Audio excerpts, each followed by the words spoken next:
there's a crew in town. The head hillbillies are making their rounds. Small town whispers loud and clear. The sheriff shot the judge in his chambers chair. Sheriff got a secret he won't keep. Judge shot dead in his disbelief. A lot of people have some stories to tell. Dark pass away, get the sound of a shotgun shell. All the secrets spill on down. Voices loud in this old town. From the courthouse to the ground, rumors fly and they can't be bound. Neighbors hide behind their blinds, whisper tales of troubled minds. Skeletons covering the mountainside, a treacherous reality in the pine. Winter reveals the hidden lies. Moonlight couldn't mask their cries. Shadows caught in sunlit skies. There's no cover, no disguise. All the secrets spill on down. Voices loud in this old town. From the courthouse to the ground, rumors fly and they can't be bound.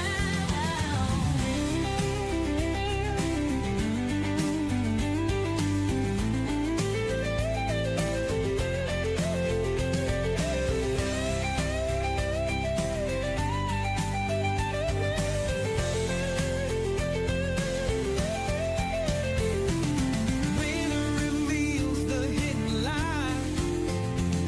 Moonlight could mask their cries. Shadows caught in sunlit skies. There's no cover, no disguise. All the secrets spill on down. Voices loud in this old town.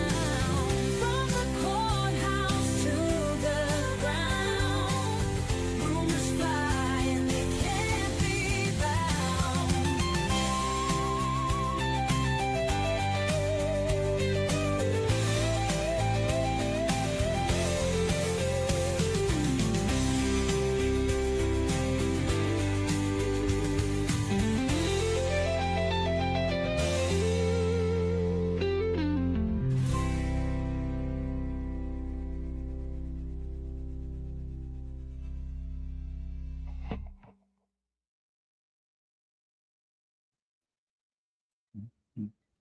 Hello. Welcome to the channel, everybody.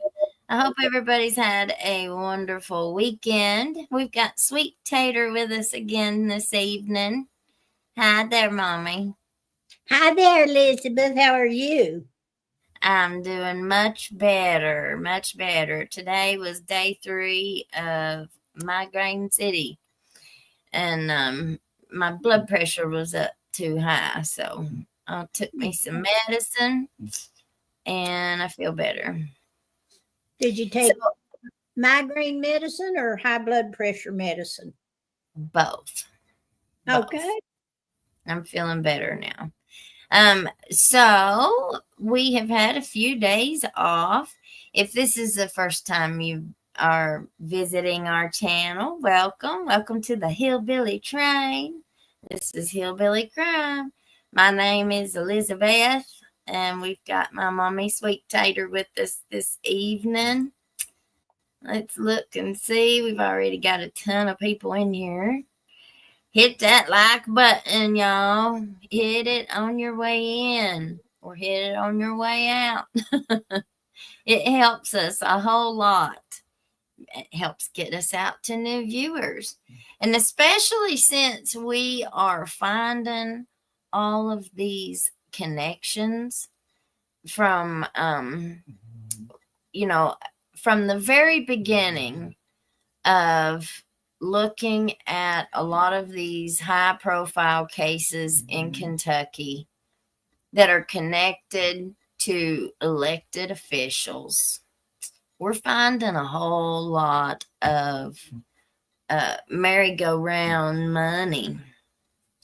And it's kind of like there's a handful of people that's got their hands in every which pot of money, and they just keep circulating it around amongst themselves. And it's supposed to be money that's coming to Eastern Kentucky to try and help with recovery and treatment. But what I think a whole lot of these experts fail to realize is that each epidemic is different. It's not a one size fits all treatment. MAT treatment is specific to opioid addiction. So if you have 50% of the people that are coming in to the courts or to the rehabs, and their rug of choice or whatever is the math,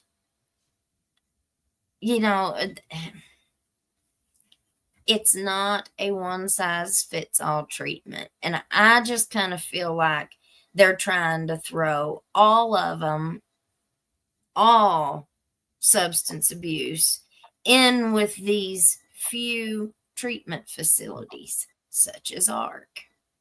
And we see that there's several now that have got their hands in the gravy train. So you've got several different ones that have been named in certain articles. But the Prince of Pork, I have found, I had never heard of that before, but apparently that is what Hal Rogers is known as, the Prince of Pork. I've never heard that before. Okay, so I wanted to read this first article. You guys it fits right along in line with what we're seeing now, only this specific article was written in 2011, back when Operation Unite was the guinea pig. Operation Unite was the big nonprofit organization that was established at the height of the opioid crisis, like back in the 90s. I remember when it started. I remember right over here in Cumberland, all them police officers became Unite officers. And it's a shame because half of them was doing bad things. Probably most of them, truth be known. Okay, so we're going to look at this article here. It was April 25th, 2011. Now, while we read this, y'all just imagine what has happened since then with ARC and all the rest of them. They just learned how to perfect the getting the money. They just perfected learning how to profit from the crisis. Oh yeah, crisis to career. It sure was. All right. Representative Hal Rogers, chairman of the House Appropriations Committee, has funneled more than $236 million in federal funds since 2000. And remember, this was written in 2011. To a web of nonprofit groups he created back home in the Bluegrass State, according to a new report by an ethics watchdog group. Another group of private firms linked to Rogers and the nonprofit companies received another $227 million in federal loans, grants, and contracts during the same period. A 3-month investigation by Citizens for Responsibility and Ethics in Washington, CREW crew found Rogers' family members, current and former aides, donors, and business associates have benefited personally from the congressman's largesse. I don't know. Do you know what that word means? LARGESSE GESSE. What's that mean? I Sorry, don't know. y'all. I don't know. Large. It's meaning Okay. the largest. Well, I'm looking it up real quick. Okay. Good idea. Generosity in bestowing money or gifts upon others. Okay, so let me reread it. Rogers family members, current and former aides, donors, and business associates have benefited personally from the congressman's generosity in bestowing money or gifts upon others. Okay, I've learned this new word and I like it. With federal dollars. So he's been playing Santa Claus with the federal tax dollars, according to the report. For instance, Rogers' son, John, worked for one Kentucky company, Letcher, that received a $4 million contract from the Department of Homeland Security with Rogers' help back in 2004. Letcher, which now has added offices in several other states, announced last year that it would receive contracts from several other federal agencies, including the Veterans Administration and Education Department. Rogers, dubbed the Prince of Pork by his critics for obtaining hundreds of millions of dollars in earmarks during his 27-year stint on the Appropriations Committee, has come under scrutiny in recent years from conservatives and anti-spending groups, including for earmarking money for a cheetah conservation program where his daughter Allison worked, among dozens of other projects. Rogers declined to comment on the report. Representative Rogers sits at the center of an interconnected web that includes Kentucky nonprofit groups, a bank he partially owns, and several companies he has supported with federal money, Crew said in the new report, which will be released on Tuesday. These entities have strong ties to Representative Rogers and to each other and help extend the congressman's influence in his district. Crew's research shows that Representative Rogers' empire is larger and more complicated than it may have appeared initially, and he's unlikely to let it wither for want of federal funds, the report adds. When the reformed Representative Rogers retains money in the budget for rural business enterprise grants awarded through the Agriculture Department, he's speaking in code. Money from these programs and others at agencies ranging from the Department of Housing and Urban Development to the Department of Education has a tendency to flow to the entities in Representative Rogers' web. Some of Rogers' controversial pork spending has previously been the subject of investigative articles by national and Kentucky newspapers, but the full extent of those activities has not been fully explored due to the mind-numbing dense network of interconnections between the dozens of people and groups involved.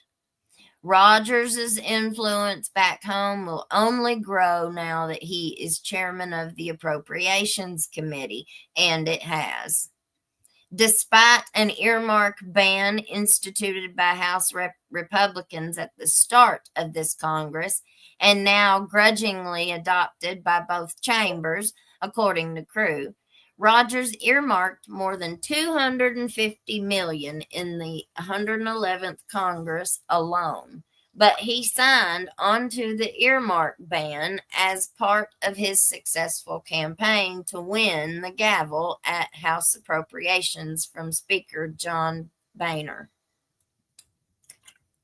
The nonprofit groups Listen to this. Do any of these sound familiar, you guys? The nonprofit groups set up by Rogers comprise an alphabet soup of acronyms. The Center for Rural Development, Inc., CRD. Forward in the Fifth, Inc., FIF. Southeast Economic Development Corporation, Inc., SKED, SKED. Southern and Eastern Kentucky Tourism Development Association, TOUR, SEKY. Eastern Kentucky Personal Responsibility in a Desirable Environment, Inc., and then they acronymed it PRIDE. Unlawful Narcotics Investigations, Treatment and Education, Inc., which is UNITE. And the National Institute for Hometown Security, Inc., NIHS. How many grants and contracts do you think UNITE got? Because they got a whole lot.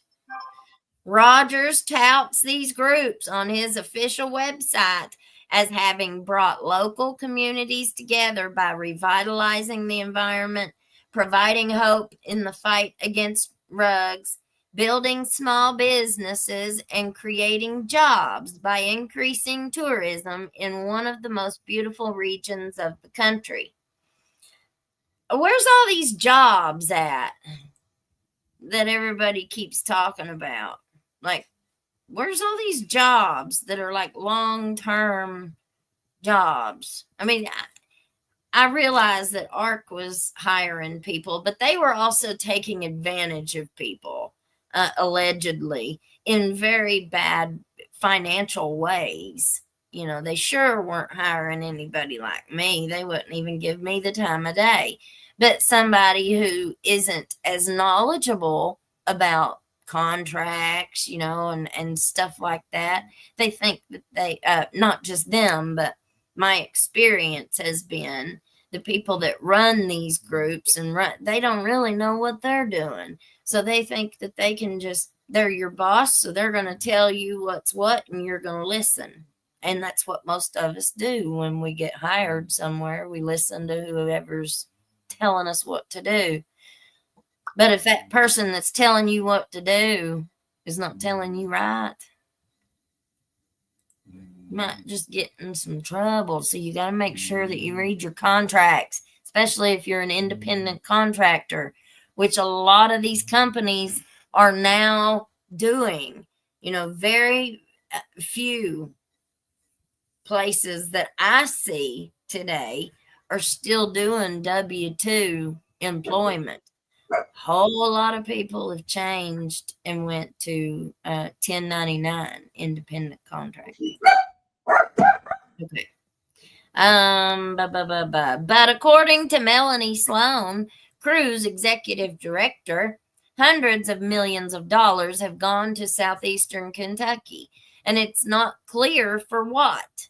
It's not clear what all these organizations really do. It's like, what does SOAR really do?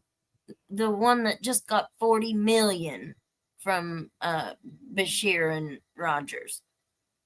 $40 million. And what do? You just form relationships? You're like a matchmaker?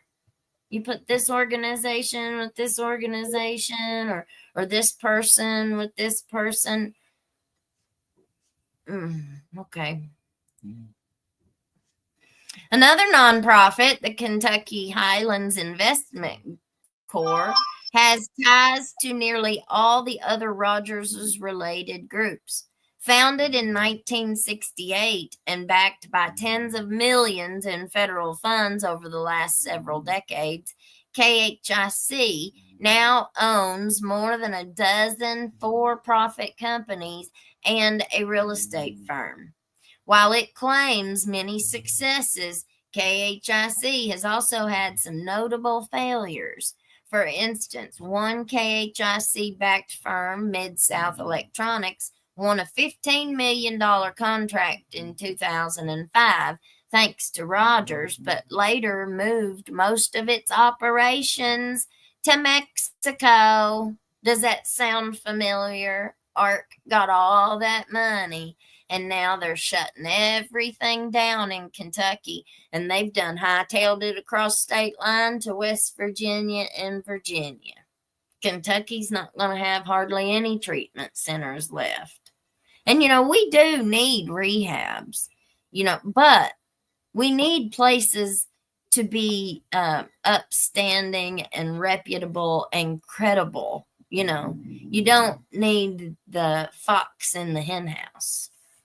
And that's exactly what I think has been allowed to happen. They have, for the last 15, 20 years, they have allowed these politicians and the biggest campaign donors and these companies and they're all lawyers, and if they're not a lawyer, they've got a lawyer right next to them.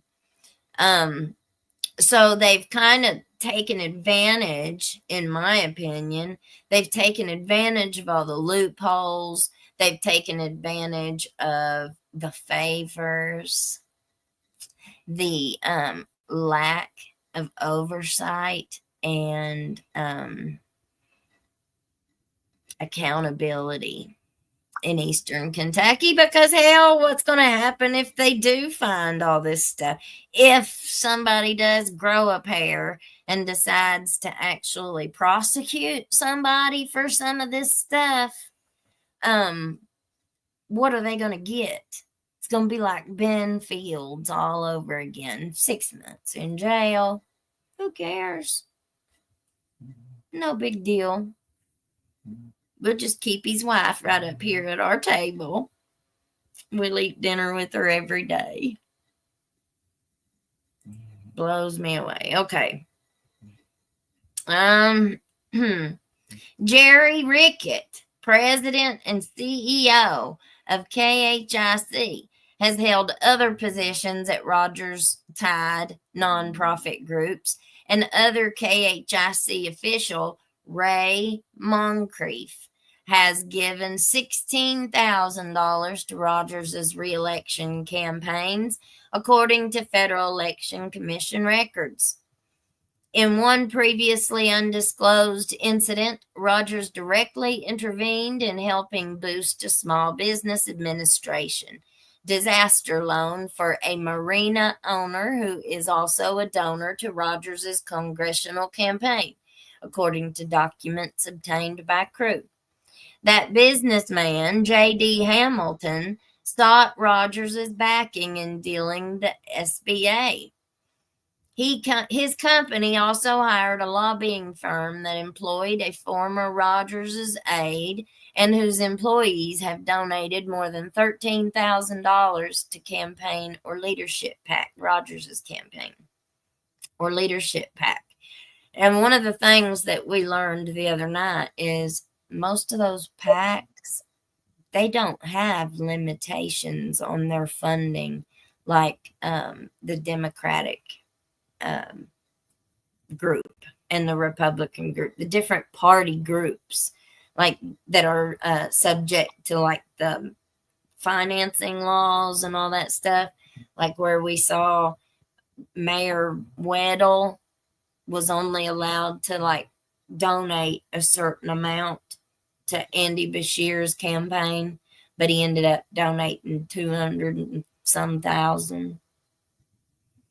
Well, that was really stupid. I don't know why he did that and didn't donate to one of those other PACs, but who knows? I don't know. I'm no expert on elections at all. I don't understand it. I think it's, I used to be the biggest voter advocate. And I don't know, y'all. It's really, I've been very disillusioned over time. Hamilton's company, hush. Hey, Hamilton's company, Lee Ford's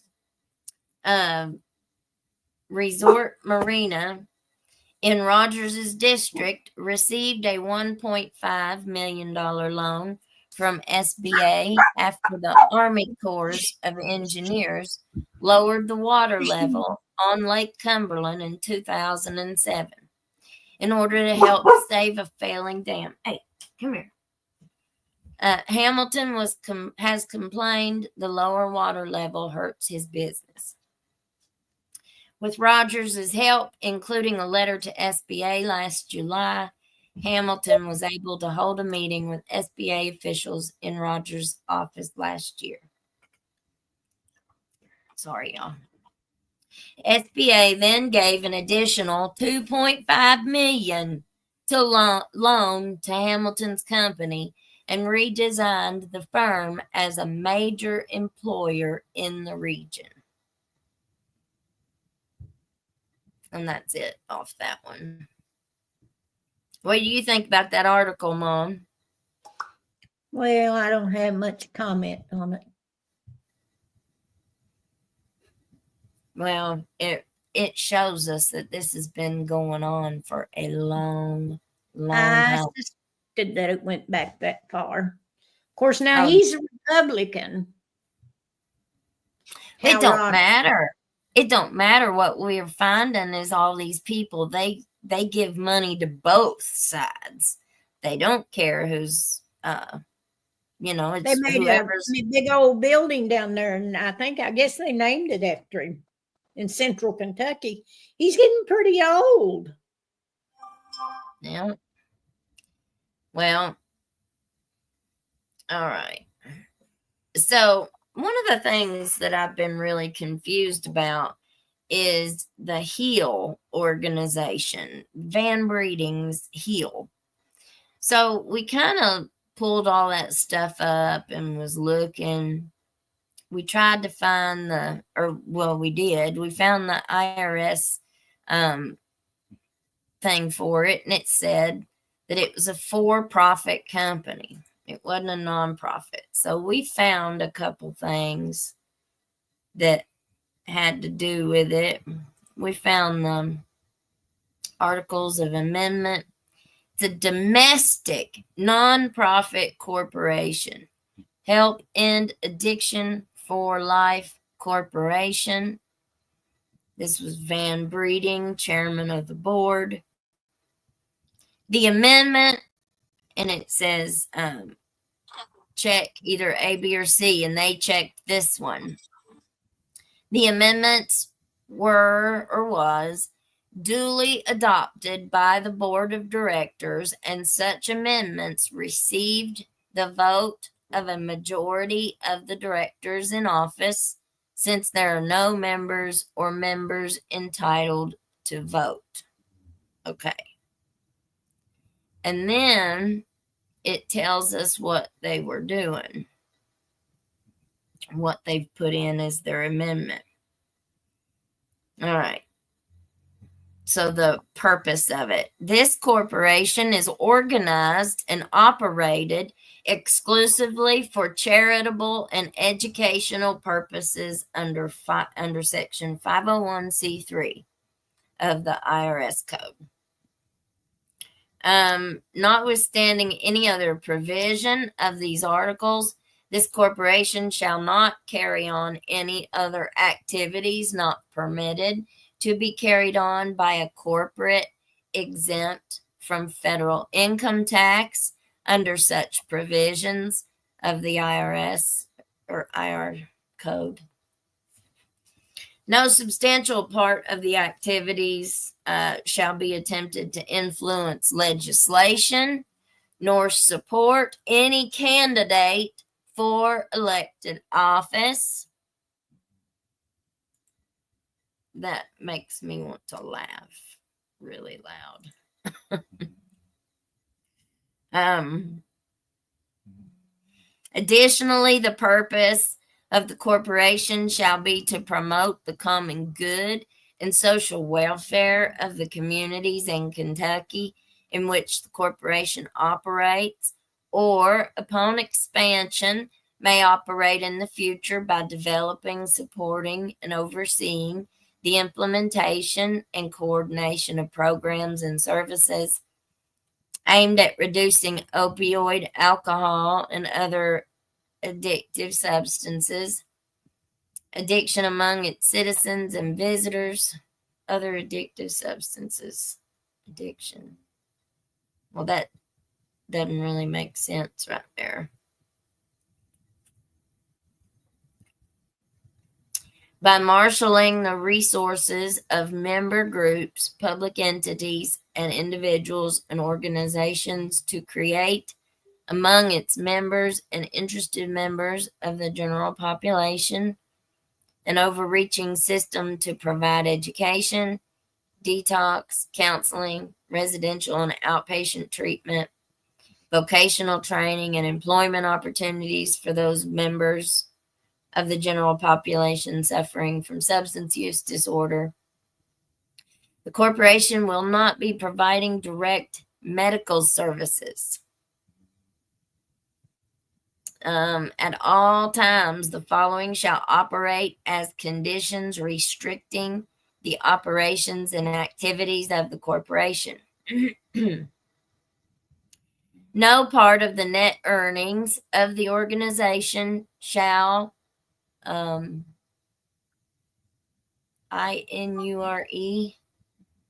inure to the benefit of or be distributable to its members, trustees, officers, or other private persons, except that the corporation shall be authorized and empowered to pay reasonable compensation for services rendered, to make payments and distributions in furtherance of the purpose set forth in the purpose clause.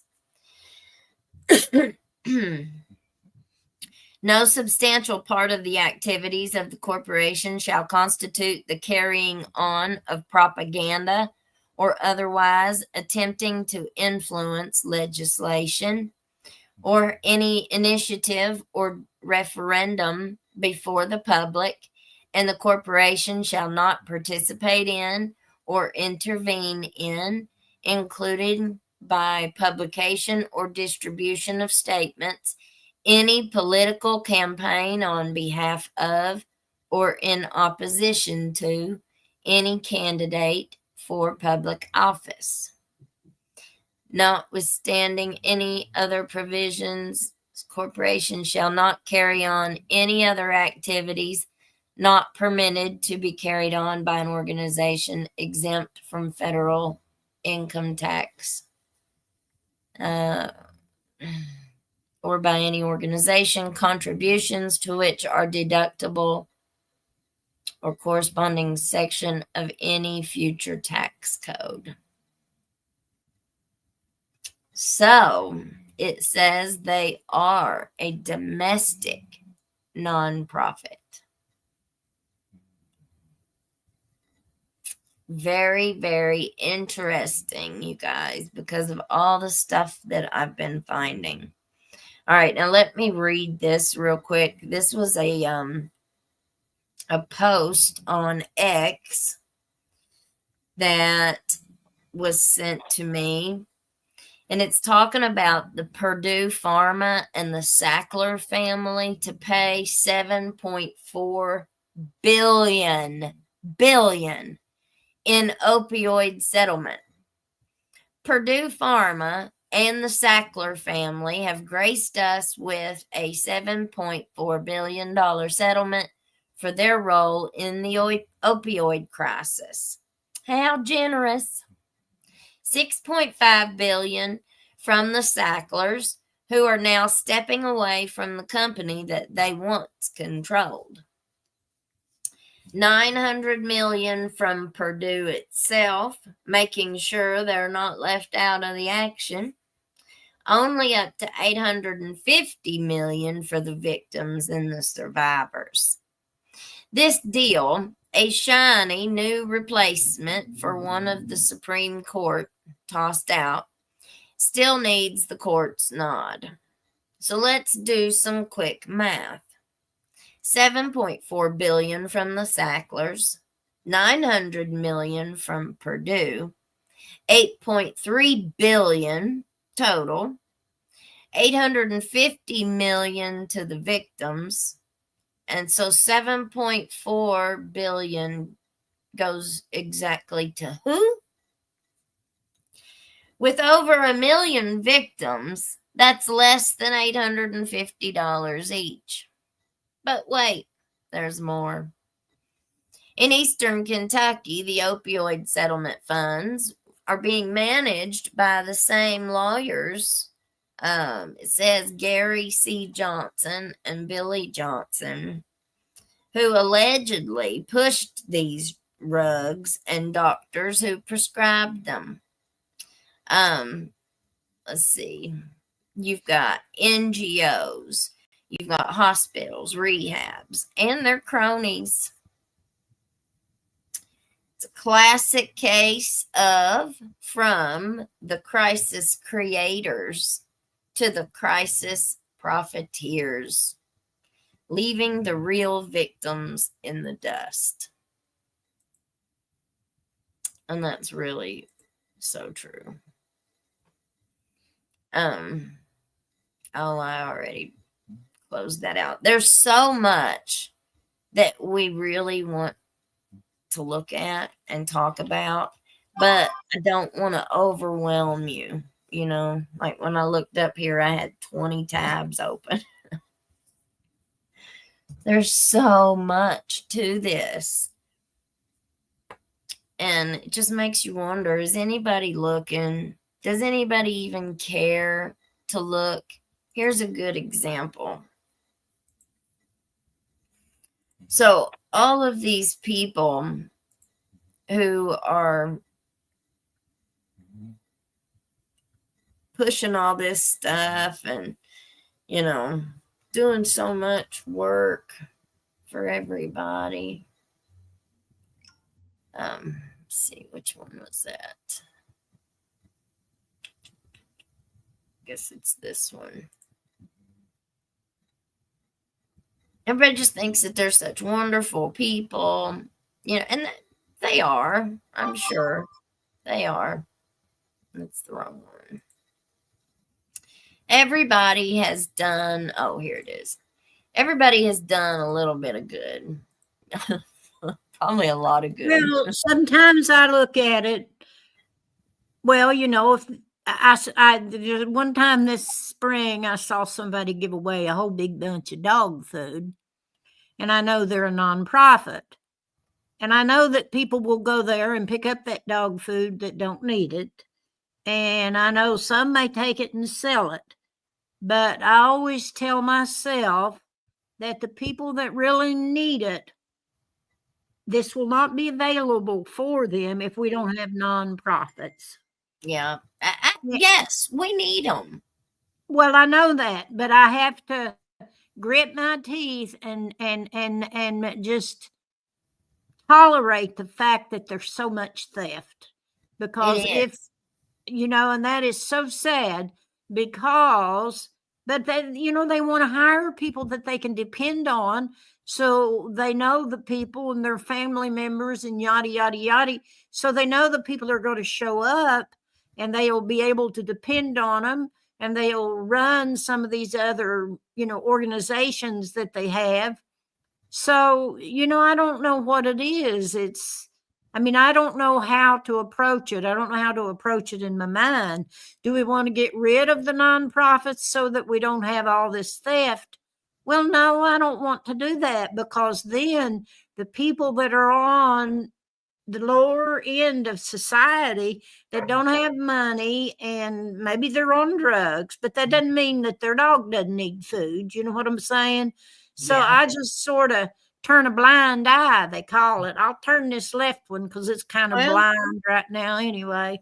And that, Mommy, you just hit the nail right on the head. That's the problem. We've all been turning blind eyes to so much. Just like, okay, there's a certain nonprofit right here in this area. Not going to say no names, not going to say nothing, but I am going to tell you what happened. So you got somebody who works at this nonprofit, very high up on the totem pole too. They're not down on the bottom. They end up donating a whole big bunch of stuff to a ball team, but they do it through the back door. Is that? And now I'm sure the ball team is very grateful. I'm sure they're very thankful to have, the food that they were able to then sell at the concession for their ball team. But I guarantee you that food that was meant for that program was not meant to go out the back door to the football team or the baseball team. Well, but that, in my opinion, it's okay if you give it to the baseball team. I think because, you're still helping the community. Well, it is. And that's what I'm saying. We turn a blind eye because, well, it's the same thing. They said the moonshiners provided the lunches for the kids at the school. So the old men that used to run the moonshine stills, if it wasn't for their illegal activity, the little children at the school wouldn't have had lunch, So it's like, what is it called? What's that guy's? Robbing Peter to pay Paul's what I've got in my head, but Robin Hood. It's like Robin Hood. Oh yeah, and it is robbing Peter to pay Paul. That was one of those that, yes, Robin Hood is a good example. I hadn't thought of Robin Hood, but he is. And there were some others that did that were robbers, and they gave the spoils of their robs to the needy people. But if they're able to do that, say, we're talking like $1,000 worth of food here. That, you know what I'm saying? They didn't miss it. Wherever they took it from, they didn't miss it. Right? Does that make it right? Well, they were going to give it to the community. Well, I don't know that it makes it right because I have trouble with right and wrong. I know some things are wrong, and one of the things I know that is wrong is to hurt people's feelings. If you're unkind to people, I know that's wrong. Yeah. And I'm just using that as an example. We can look. I think Robin Hood was wrong. Well, I don't know. I'm on the fence about that. I don't. You don't want them killing people. Is it wrong to take that food that was intended for some other purpose? Well, that food was going to be fixed into something and given to the community anyway. There's no more needier place to put it. But all of that stuff has to be accounted for. Like that's part of somebody's job. Like that's what somebody gets paid for, is to make sure that this stuff is ran correctly. And I'm just saying, so if you have loopholes and you have the ability to do that, right? And that's just one situation. And well, there ought to be some way that you could petition to take that food and do that with it, and that it would be okay. Do you know what I'm saying? But now, if you were taking that food and running a restaurant for your own good, to me, that's different. It depends on what it's going to be used for. If you use it to make a profit, I guess we'll just have to agree to disagree, Mommy. Well, I'm not agreeing one way or the other. I'm just trying to figure out in my own mind if I think what I think. It's the same concept. Do you think that their refrigerators at home are full of stuff that they've got from work? Would they ever buy? To me, that would be wrong. See, that's what I'm saying. That would be wrong. But to take it and donate it to a school function, you're donating it to the betterment of your. But if you take the food, but if they would have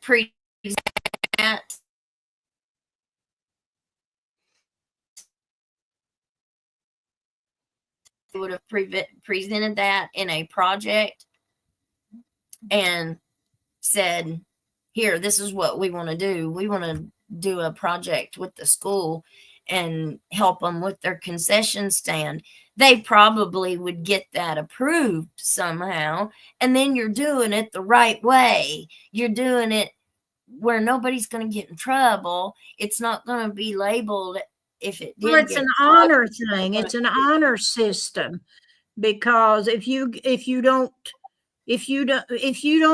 honor the rules and the regulations of whatever you're working for, you are wrong. Right. Okay, so it's no different than that homeless shelter that I worked at, where all these donations came in daily: food, toiletries, clothes, household items, furniture, you name it. People were donating it. And it was And you had all the workers picking through it, loading their cars up before they left that day. Well, if let me ask you something else.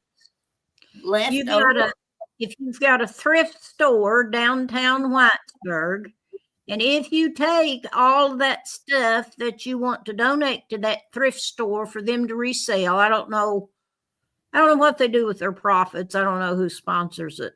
But to pick through it and pick out the stuff that you know your friends would want, and you call them, even if they pay for it, that's not right either. No, ain't none of it right. There ain't none of it right. I guess you'd call me a stickler for things like that. But this is what I learned when I was working for the nonprofit that I worked for. When you have a whole bunch of these little things, they all add up. And then whenever you're at the end of your grant and you have to make all these numbers fit that budget, and you got to go back over it, and you've got to account for all of this stuff, you have to have a daily log of what you did, which I always kept.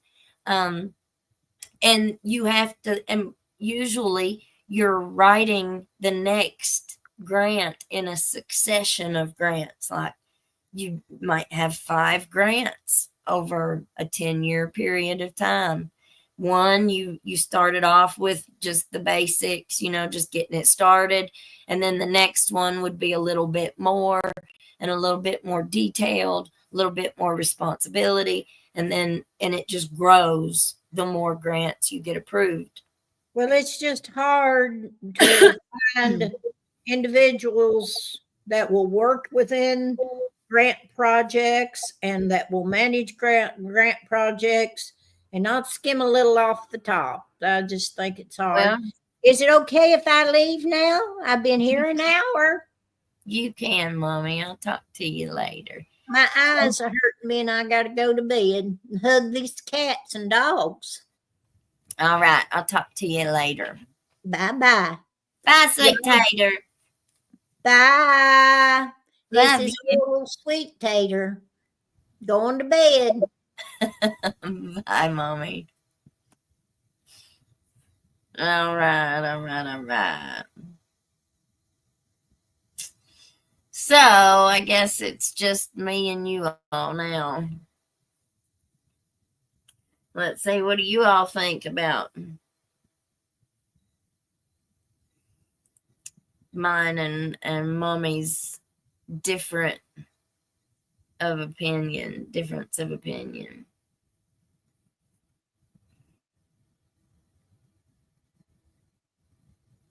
Let's see.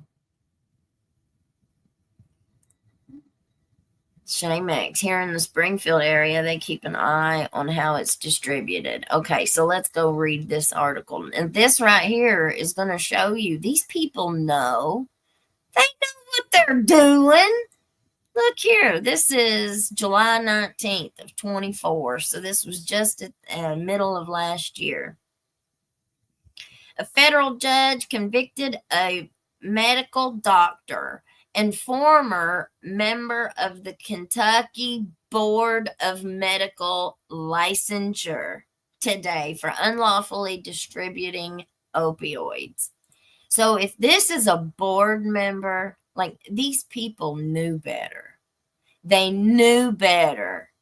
And you better realize that where you've got one, there's more. Like you don't never just see one roach in somebody's house. No, there's more. Where you see one, there are more. According to court documents and evidence presented at trial, Michael Fletcher, 61 of Tulsa, Oklahoma, doesn't matter where he's from, it's the point, was a physician at interventional pain specialists in Crestview Hills, Kentucky, and a board member of the KBLM ML in his role at the KBML. Fletcher oversaw disciplinary proceedings against physicians, including those who improperly prescribed controlled substances. So that would be like what? Dr. Van Breeding, whenever he was put on probation for over prescribing or improperly prescribing controlled substances.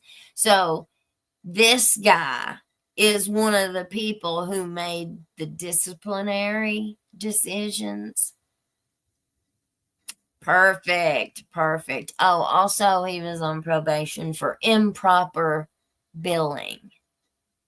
You see a pattern?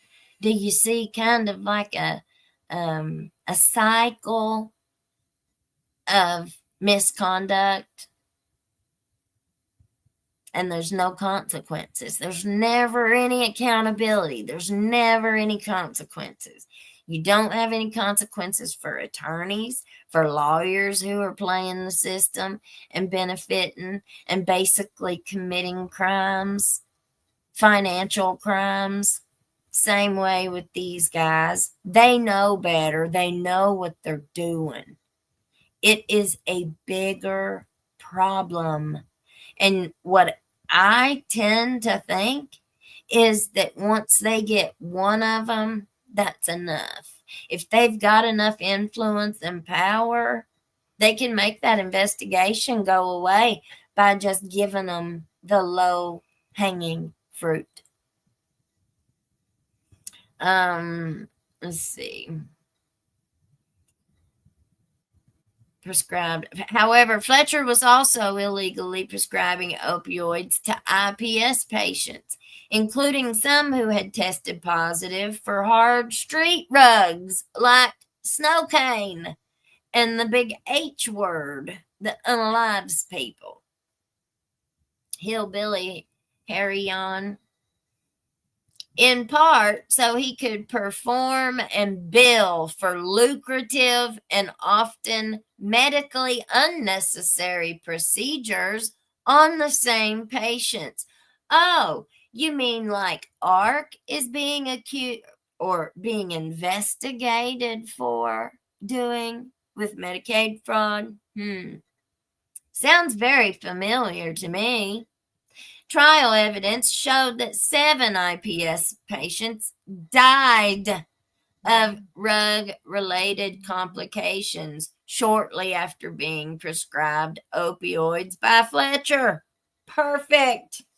He's even having them mix drugs. How many? 7 people died from drug-related complications. Didn't say OD. It said drug-related complications. Fletcher was convicted of 3 counts of unlawful distribution of a controlled substance. Well, why aren't these people in this area criminally charged? Because it looks to me like every article we've seen says they declined to prosecute. He is scheduled to be sentenced on December 17th and faces a max penalty of 20 years in prison on each count. Federal district court judge will determine any sentence after considering the U.S. sentencing guidelines and other statutory factors. Principal Deputy Assistant Attorney General Nicole M. Something, head of the Justice Department's Criminal Division, Kentucky Attorney General Russell Coleman, Executive Assistant Director Michael Nordwall of the FBI, Cyber Response and Services Branch. Man, they sure do like to. They had to put every one of them in there and say that they made the announcement. My back itches. I need somebody to scratch it. The Kentucky Medicaid Fraud Control Unit, DEA, FBI, HHS, OIG, and DOL, EBSA investigated the case. So it took 1, 2, 3, 4, 5 different agencies to investigate this. How come we haven't had 5 different agencies investigate the courthouse brothel? How come we haven't had any agencies investigate our evidence room? Did you all know about how the evidence room was apparently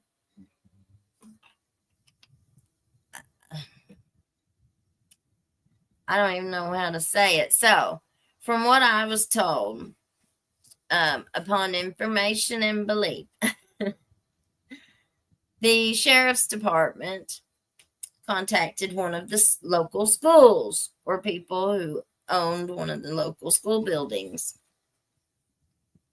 And so they said, I don't know how to confirm this. No, so I don't know. This is just what I was told. So I don't know. But they said that they used the old lockers for the evidence from the evidence room. And they put it all in them lockers and they locked them up. And because I don't reckon they had any kids. It was like one of the old school buildings. There wasn't no kids in there. Said that when the flood came, I don't know if they did this after the flood or if it was before the flood. But supposedly there was a chain that was connecting them all, locked, keeping them all locked and closed and stuff, and said that they came back.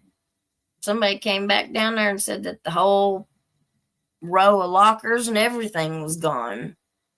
So it was just gone. I don't know if they were meaning it was gone in the flood or if it was gone that somebody had just stole the whole row of lockers.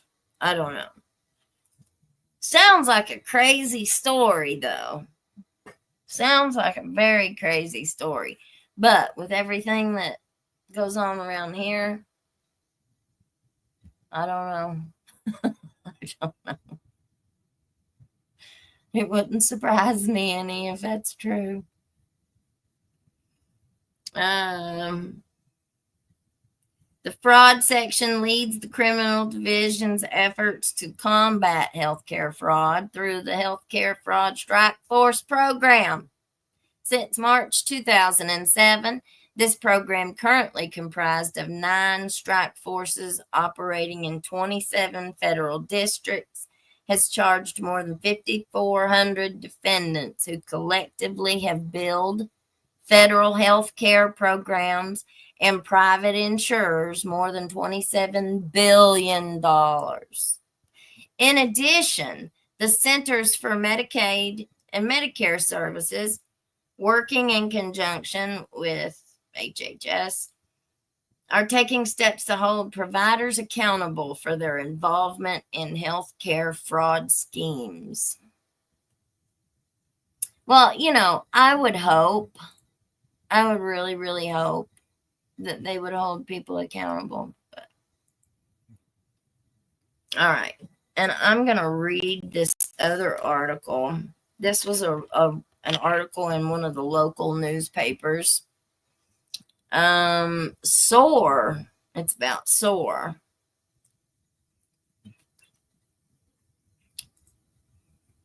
To open an office here to help administer the $40 million jobs grant. Really? Wow. August 7th, 24, the end of last year.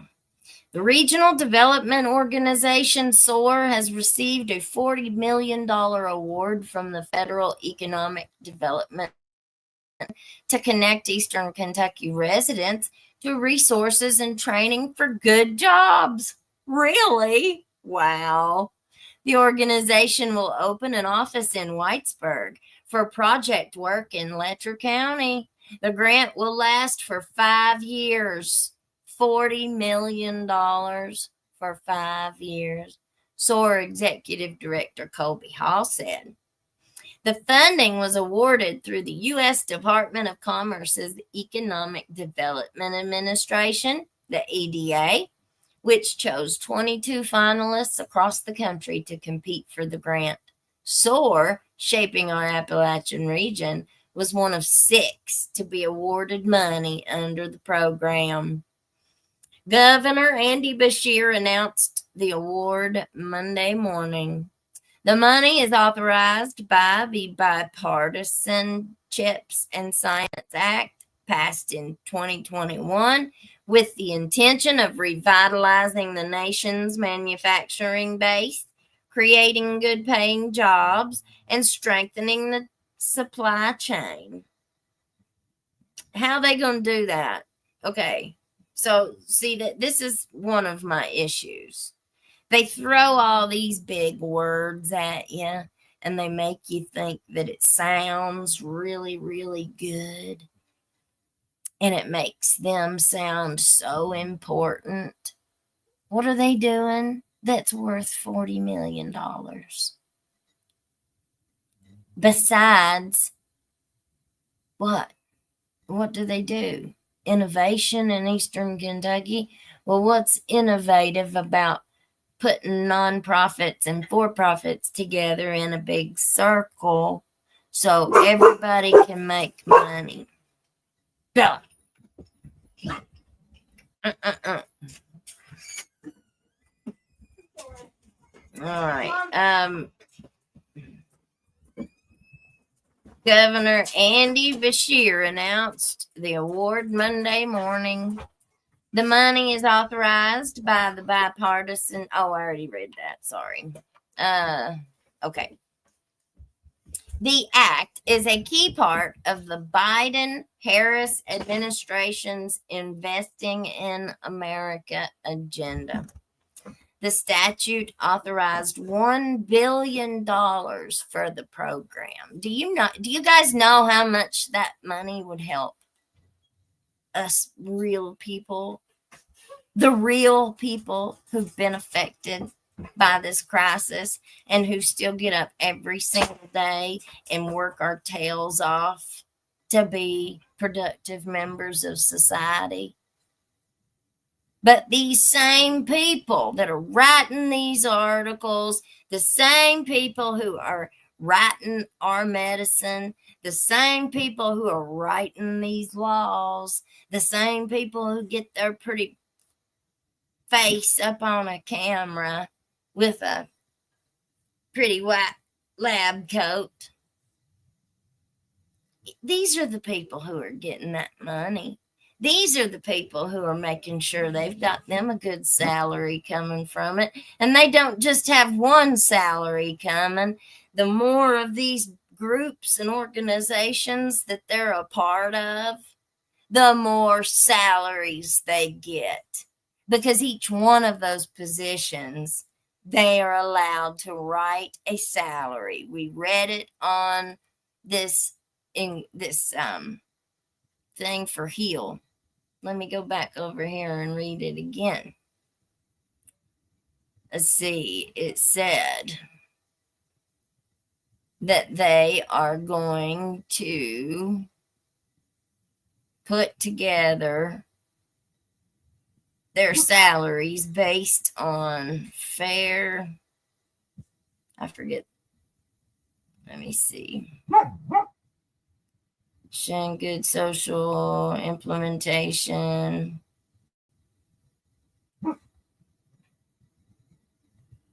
that they are not to have any part of political campaigns on behalf of or in opposition to any candidate for public office.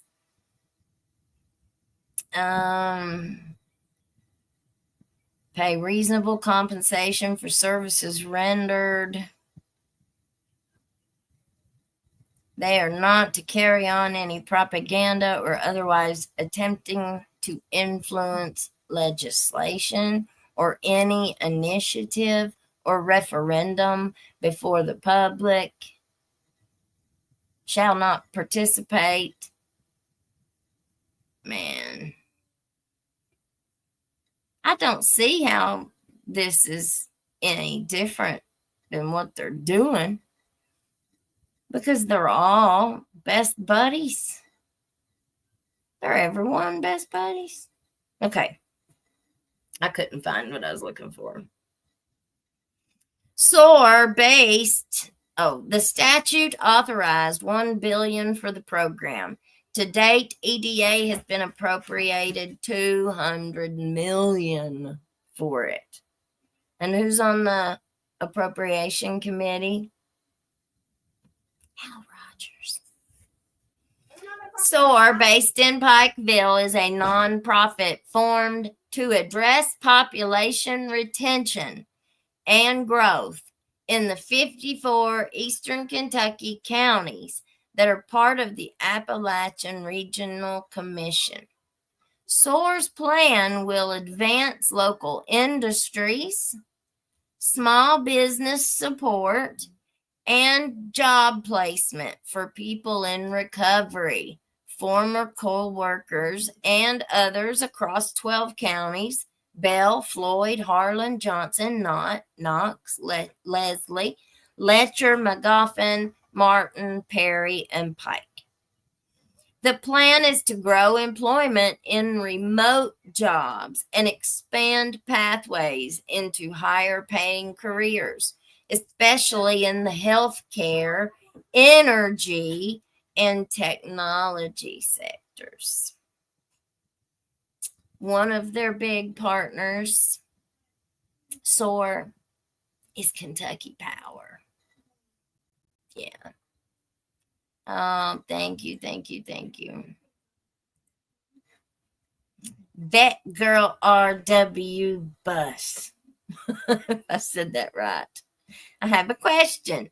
We have heard about the treatment centers, the patients, not publicized, not public success.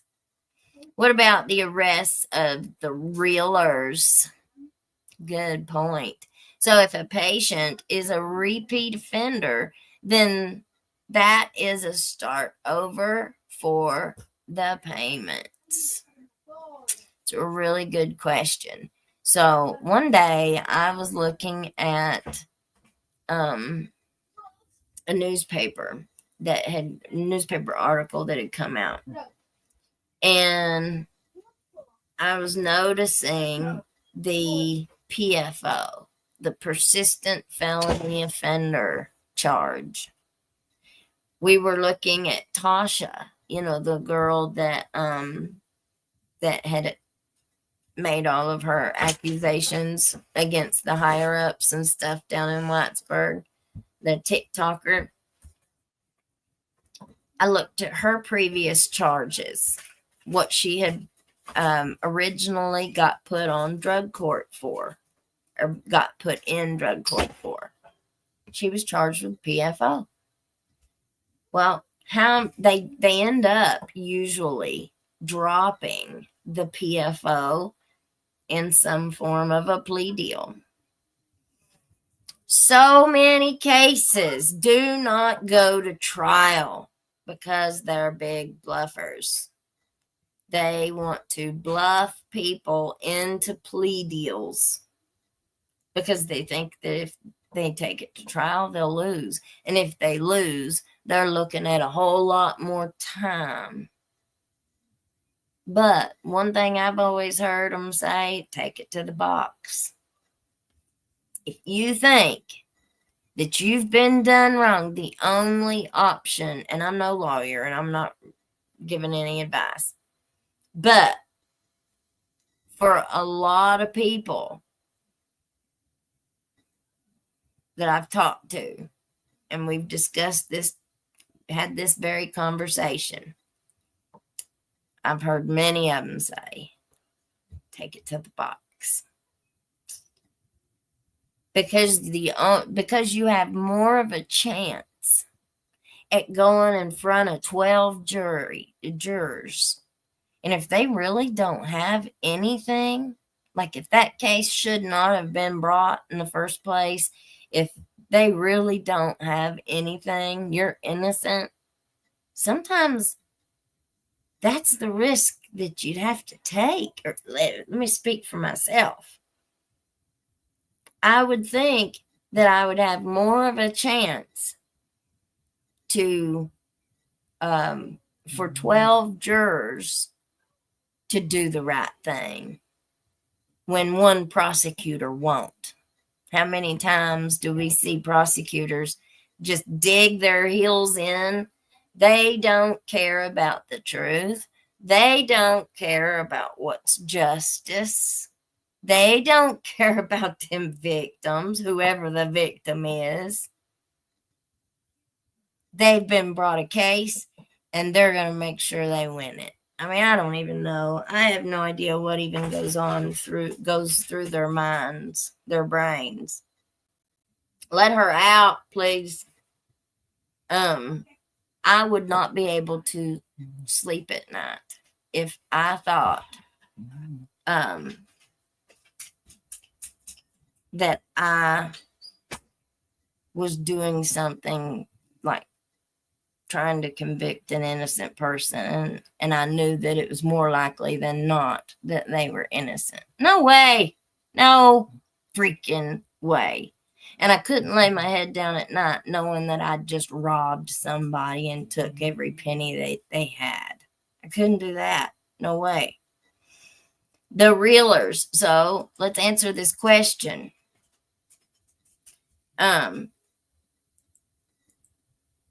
Vet girl. Perfect. Great point. Mat treatment is a success that is not a regenerating revenue. It's not. You don't have repeat offenders that are successfully maneuvering the MAT program. They're not out committing crimes. They're not out, they're working. They're raising their kids. They're living their lives in a productive way. But so many of these reelers, I mean, look, Michael Clark, the preacher, is a perfect example. He had 7 convictions for drug trafficking within 10, 15-year period. Do you really believe that leopards change their spots? Recovery. Let's see.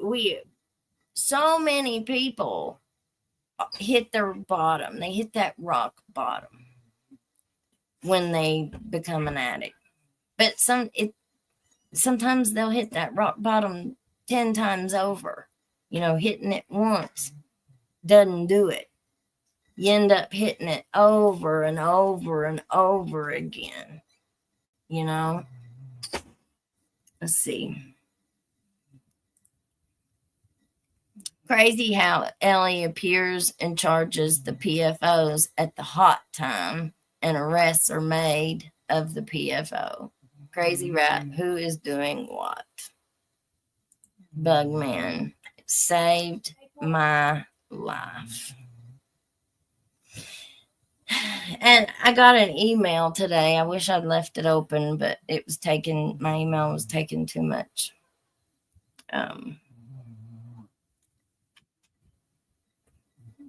stuff for my computer, so I closed it. But somebody sent me an email and kind of gave me their story of recovery, and it was their ex-husband. She'd went through absolute hell with him for years and years and years.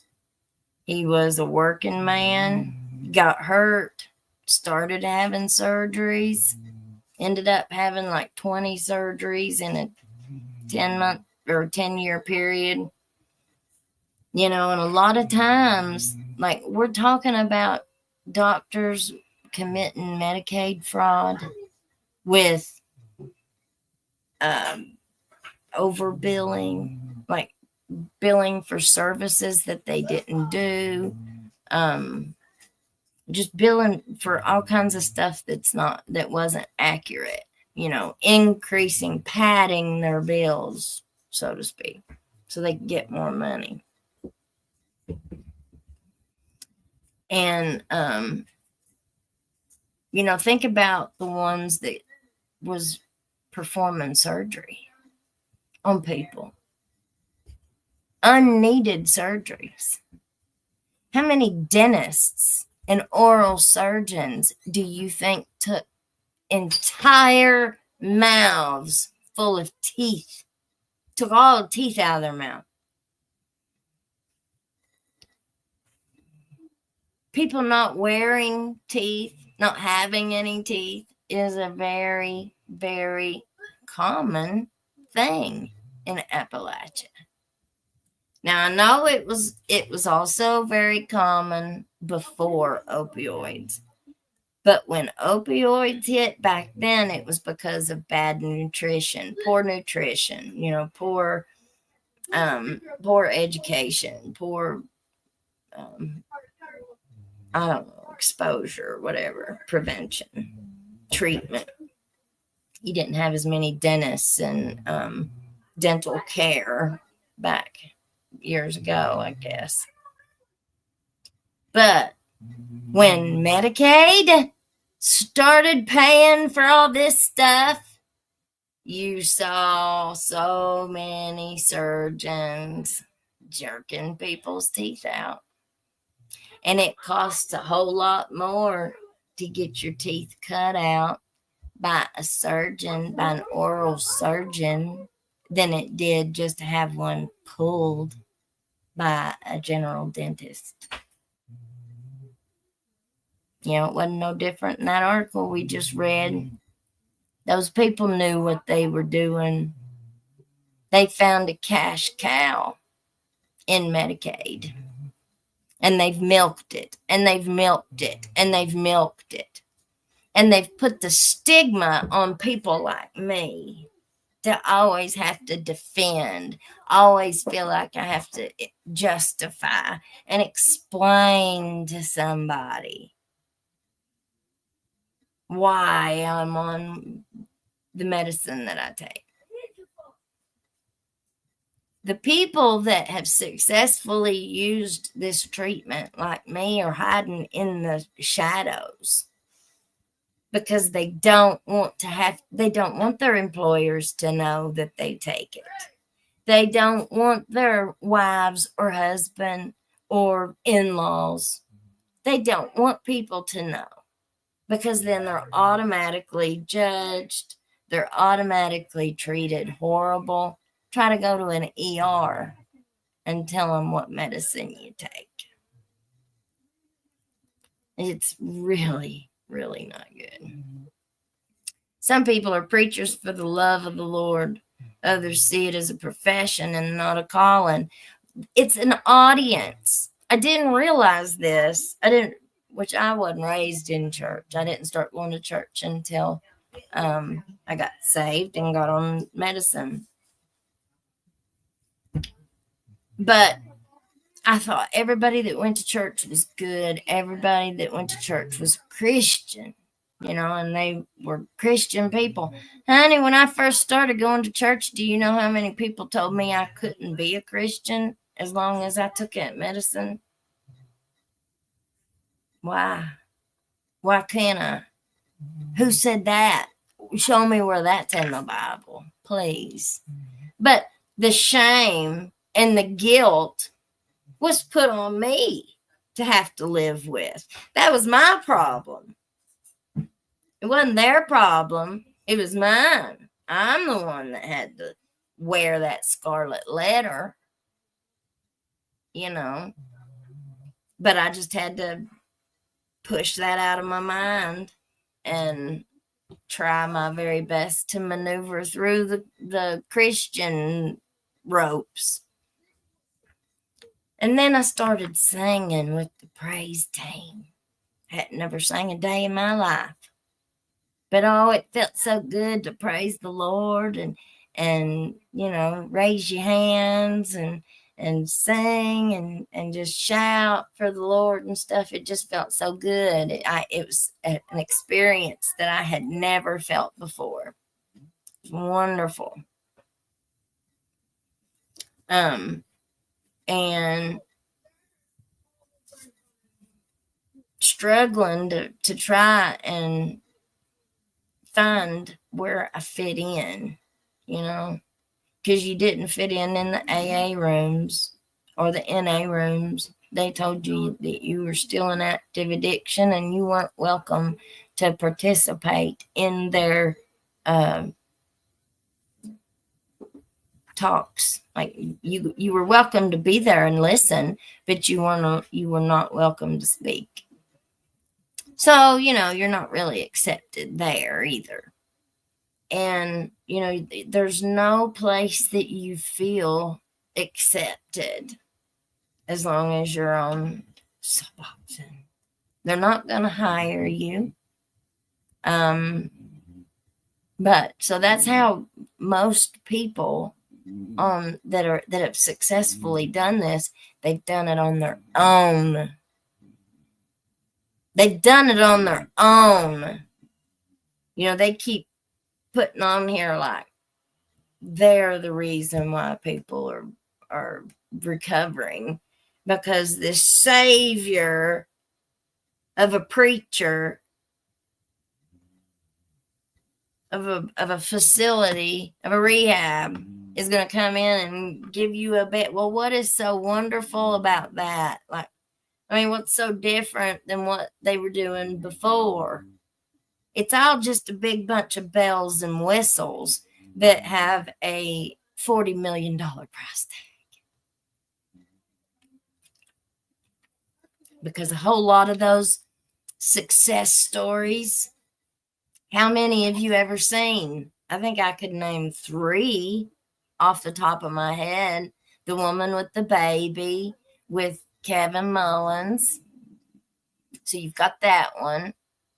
You've got Michael Clark. And you've got the woman that we just read in an article the other day. I forget. But they had given her some big job. I've still yet to see any data that shows the results of these programs. How many people are in these programs? And I want to know specific data, not where they still claim 30 days later. Or I want to know, are they still working in these programs? Do you still have them? Were they successful in employment? So you've got all this money that's going into these all this employment stuff for jobs. Well, let's see. Let's finish reading this article and see what it says. SOAR based in Pikeville. I already read all that, didn't I? SOAR's plan will advance local industries. Okay. This investment will ease barriers to employment and support the hardworking people of Eastern Kentucky, Bashir said. Well, what barriers to employment will it ease? Because I still have not ever had a job in the field that I worked so hard for. This is a region that deserves our country's thanks and investment.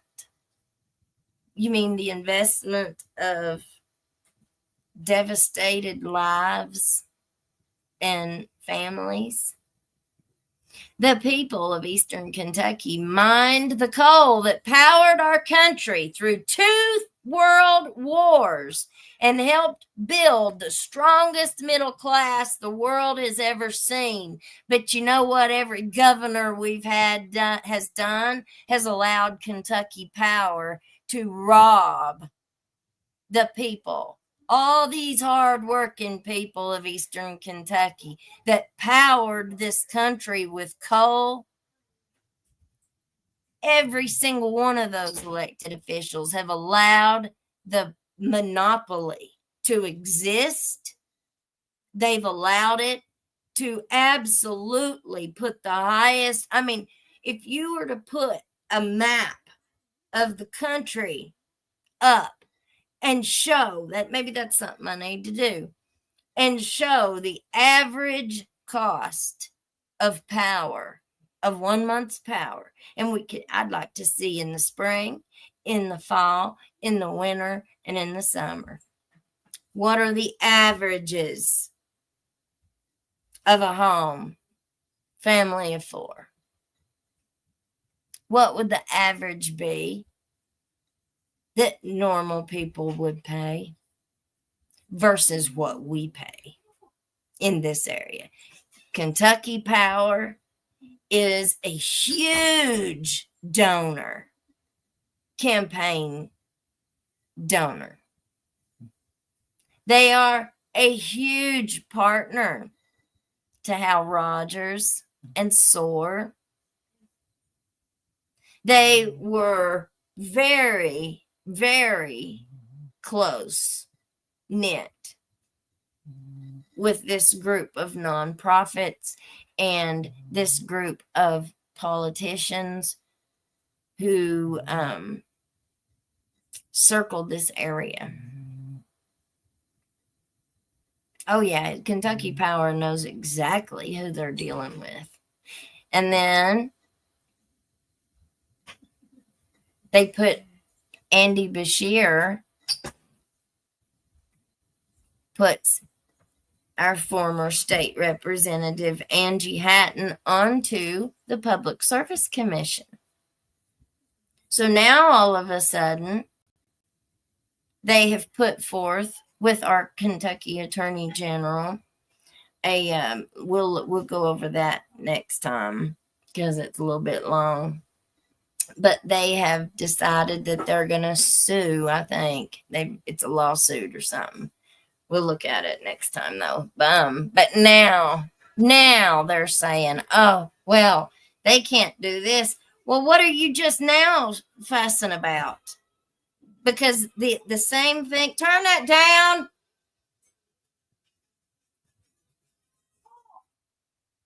The same thing that they're suing them for and they're telling them that they can't do and that they've been doing for the last 3 years or whatever, they've been doing since they started. They're just following the same playbook and the same outline that they've been following forever. The same thing that you all let them get by with before. Now, all of a sudden, which don't get me wrong, thank you. I'm glad something's being done, finally. But, it's like that same thing. We're going to pat people on the backs for doing their job and doing what's right. That's what you were put there to do. It's what we voted, not talking about that, but it's what we voted you in for. people would be very upset, wouldn't they, if they found out this person that's I don't know. How many active alcoholics do you think we have in the circle of good old boys? There's quite a few. Quite a few.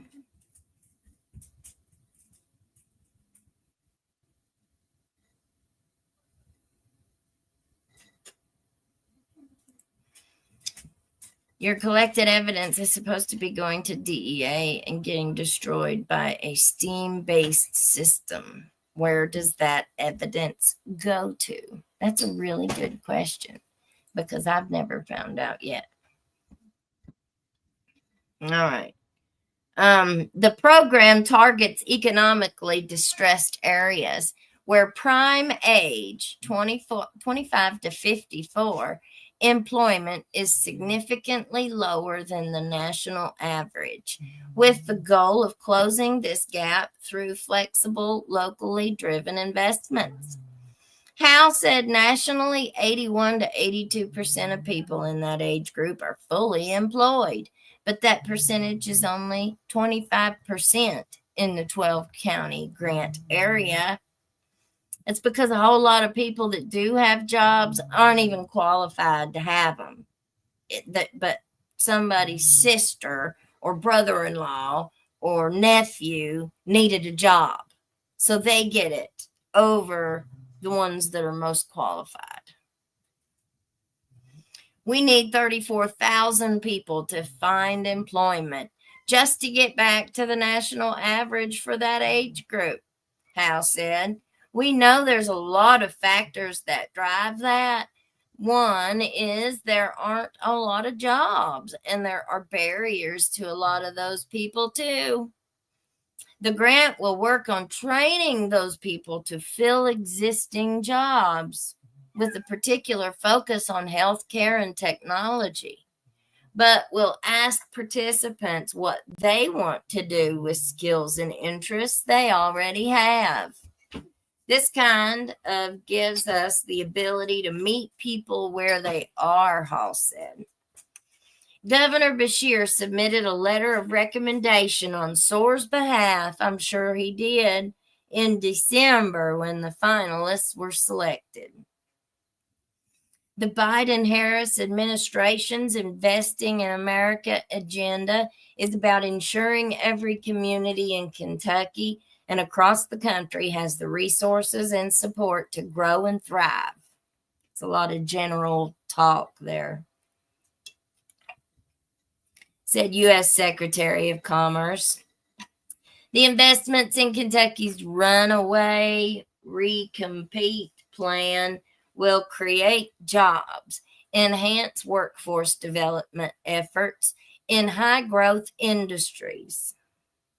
I mean, those words don't even apply here. Like, most people don't even know what that means.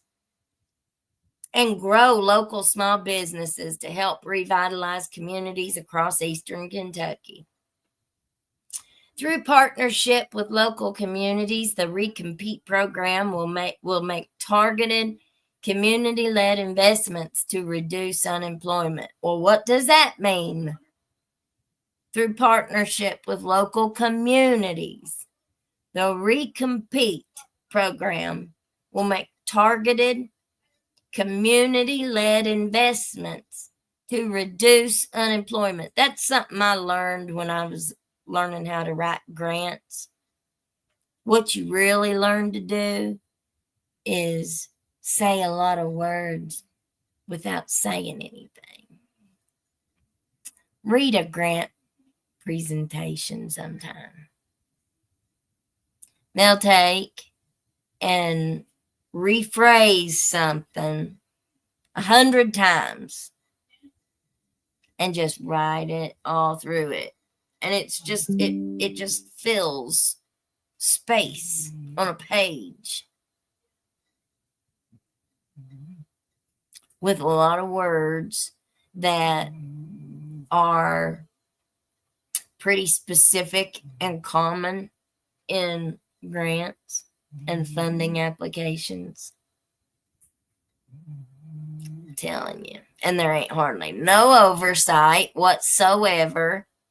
I sent everything to UK. UK was the grant. They were the ones that gave us a grant. When I found all I did and I tried to give it to everybody and nobody wanted to hear it, and everybody was just wanting me to go away. Just shut up and go away. We don't care what you found. Because they already knew. I sent it to UK. I sent an email to the Attorney General's office too. And none of them cared. None of them. Nobody even asked a question.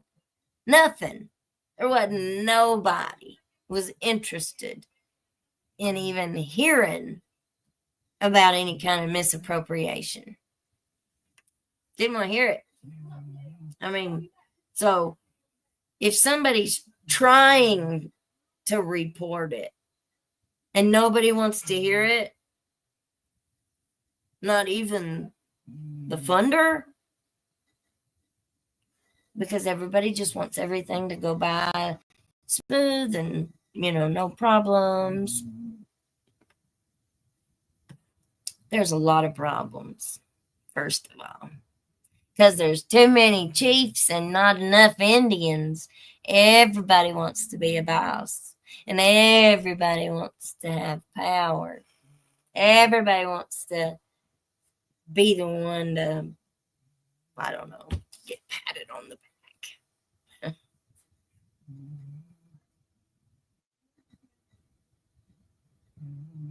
It's crazy.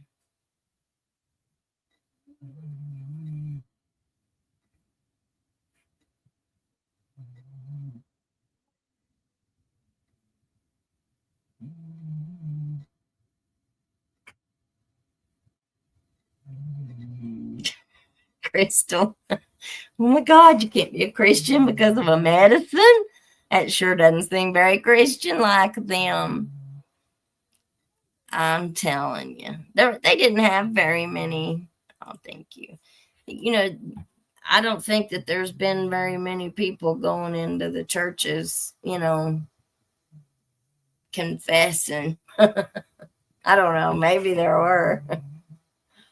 I'm sure I was not unique in any way, shape, or form.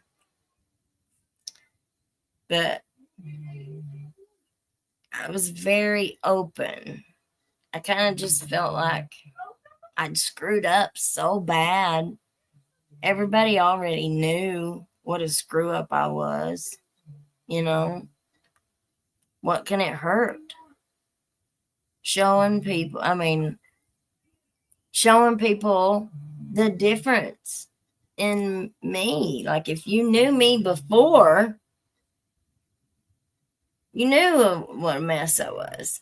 So if you see me now and you see the miracle that God performed, look at what it did for me. Don't look at that person that's getting pulled over in a DUI this evening with a pound of meth in the trunk, and they got a Suboxone in their back pocket. Those are the ones that everybody wants to bring up. That's what Suboxone is. That's what they're in a Suboxone program too. Well, guess what? If they're a meth addict and they're not an opioid addict, whatever doctor put them in that program is the one to blame. There is a thing, like, you have to meet certain criteria to even get accepted into these programs.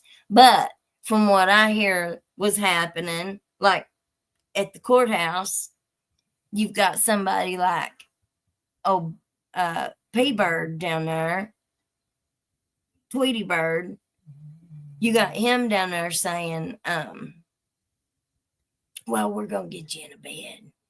We're going to get you a bed in rehab. What? I'm here for assault, or I'm here for child support. or something. Oh, that's okay. That's okay. We're going to get you in rehab. So you got, from what's been reported, allegedly, you've got a judge, you've got a rehab facility, a community liaison, or whatever you want to call him. You've got people that are put knowingly, allegedly, knowingly putting people in these programs that don't have no business being in them. Or they've been caught reeling so many times that, what is it? Just a revolving door? You gonna send them to rehab, put them on house arrest, and let them continue whatever they're doing? And as long as they're paying their house arrest, as long as they're paying their drug court fees, as long as they're paying something, and then they get a light sentence, smack on the hand, throw them back out to start all over again. But in the meantime, you've got a defense attorney that every time they delay the court date, oh, I need more money. Oh, we're delayed. The judge delayed it this morning. I need more money. I need more money. I need more money. We'll delay it for a year. Keep you on house arrest. We'll keep you in rehab. So you're under somebody's thumb from the minute you're arrested in Letcher County. You go to the jail and you're under Ben Fields or his wife or whoever else incompetent people down there hiring a bunch of babies and dummies. Forgive me, Lord. Now, there have been some good ones that work down there. I know a lady that works down there right now, and I just love her and I adore her. But I don't know her as a jail employee. I know her from her other job. I just have a really hard time where if you've got that kind of environment down there, and we've already seen what the emotional intelligence of these people are. We've done seen a look into their text messages. We've done seen into their group text messages. We've got one that likes to take pictures of his little Willie and send them out to people. Oh, yeah. One of them higher ups. Yeah. And if there's one, there's 1,000. Having a cell phone today in your hand makes it real easy if you're an IRV pay. If you're one of them IRV pay people. And most of us women have been done that way at one point or another. We've all got one of the prick pics. Just about, I would say just about every female has at one point in time gotten one from somebody, even if it was, 10 years ago when the internet was really first bumping, there were creeps that would be your friend or try to reach out and send you a friend request.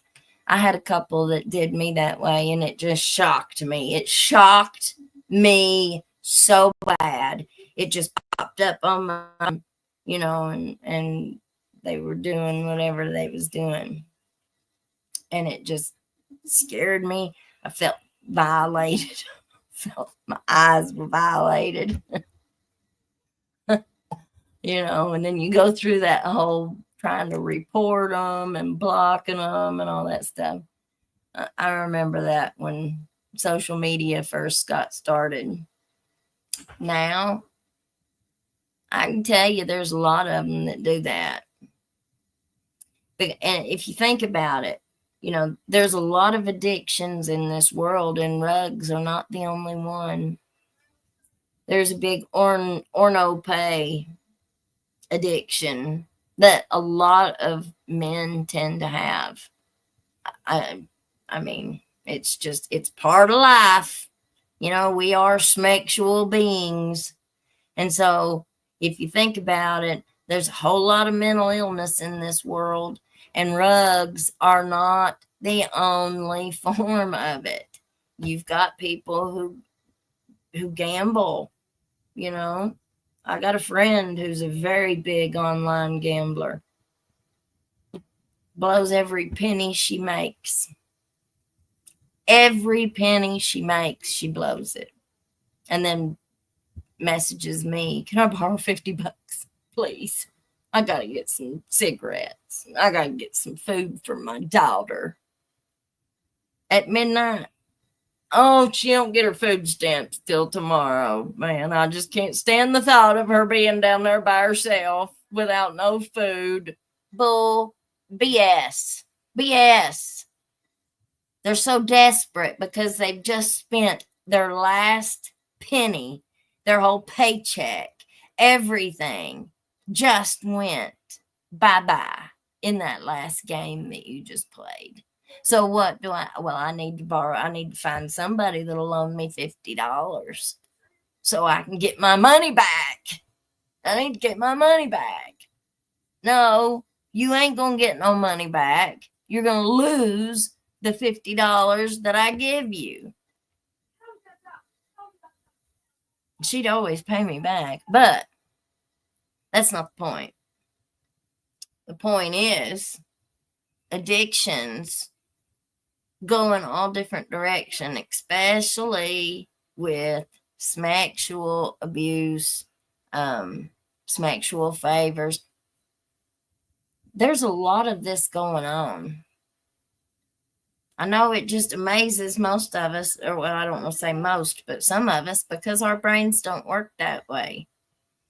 But unfortunately, most of these people that are doing these kinds of behaviors, they're somebody's uncle, they're somebody's daddy, they're somebody's brother, somebody's grandpa, or somebody's son.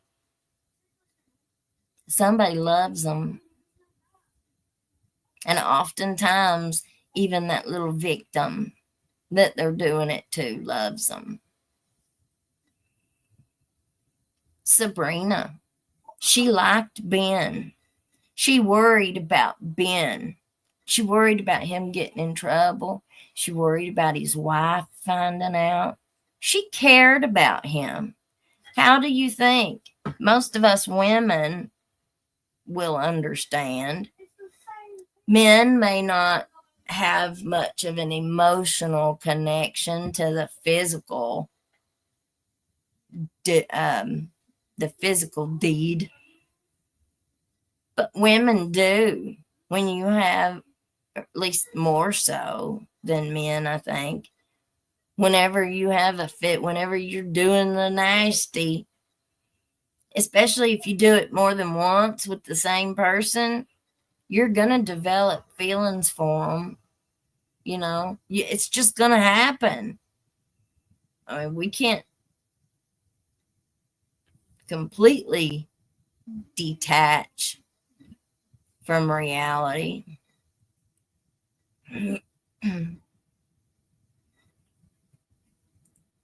Crystal, it amazes me that some men think sending gross pics will make us women all giddy.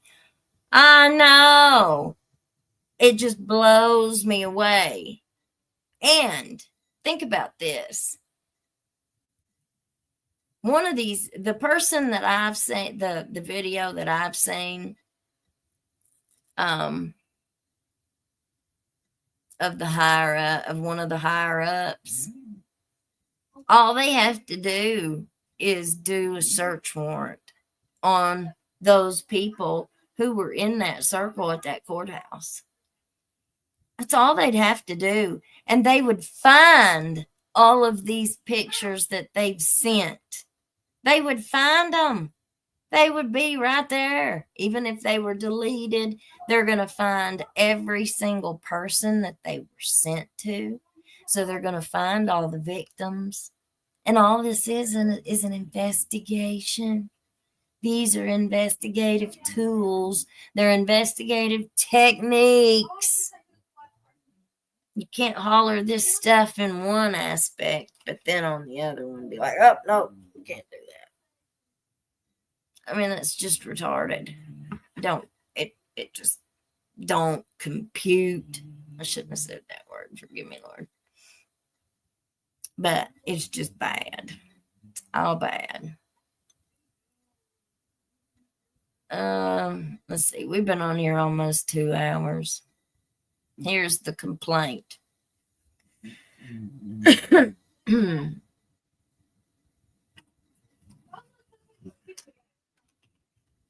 I'll read this one to y'all.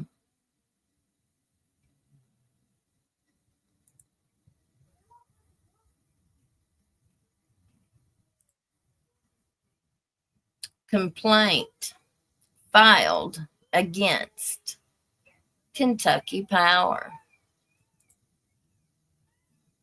This was March 12th of 2025. So this just happened. Attorney General Russell Coleman and the Public Service Commission, the PSC, Chair Angie Hatton, well, she's already become the chair of it. Must be nice to have friends in high places. Announced they are filing a complaint against American Electric Power and its subsidiary, Kentucky Power. So this is just a complaint. It's not a lawsuit. I thought it was some kind of a lawsuit. Nope. It's just a complaint, y'all. The complaint accuses the company of unfairly forcing Kentuckians to subsidize utility construction in other states. They've been doing that for a long time. We've been paying on plants in West Virginia for a long time. They say Kentucky Power customers pay the highest average residential rate of any utility in the state. Sure do. The officials claim between 2017 and 2022, Kentucky Power customers subsidized an estimated $66 million of transmission investments in other states, far exceeding the amount that was invested in the Commonwealth. For generations, out-of-state interests have targeted our mountain counties, leaving behind persistent and painful challenges. We've been screaming this at the top of our lungs for years, okay? Way before 2017. Why is this complaint just now being published and being brought forth? Because I remember many of us begging Angie Hatton, begging her, protests, begging her to do something.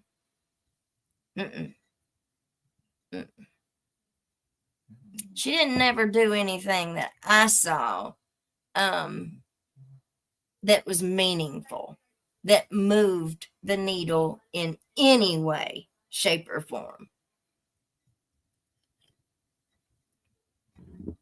And you got to go look and see where those campaign dollars went. Whose campaign did that Satterwhite?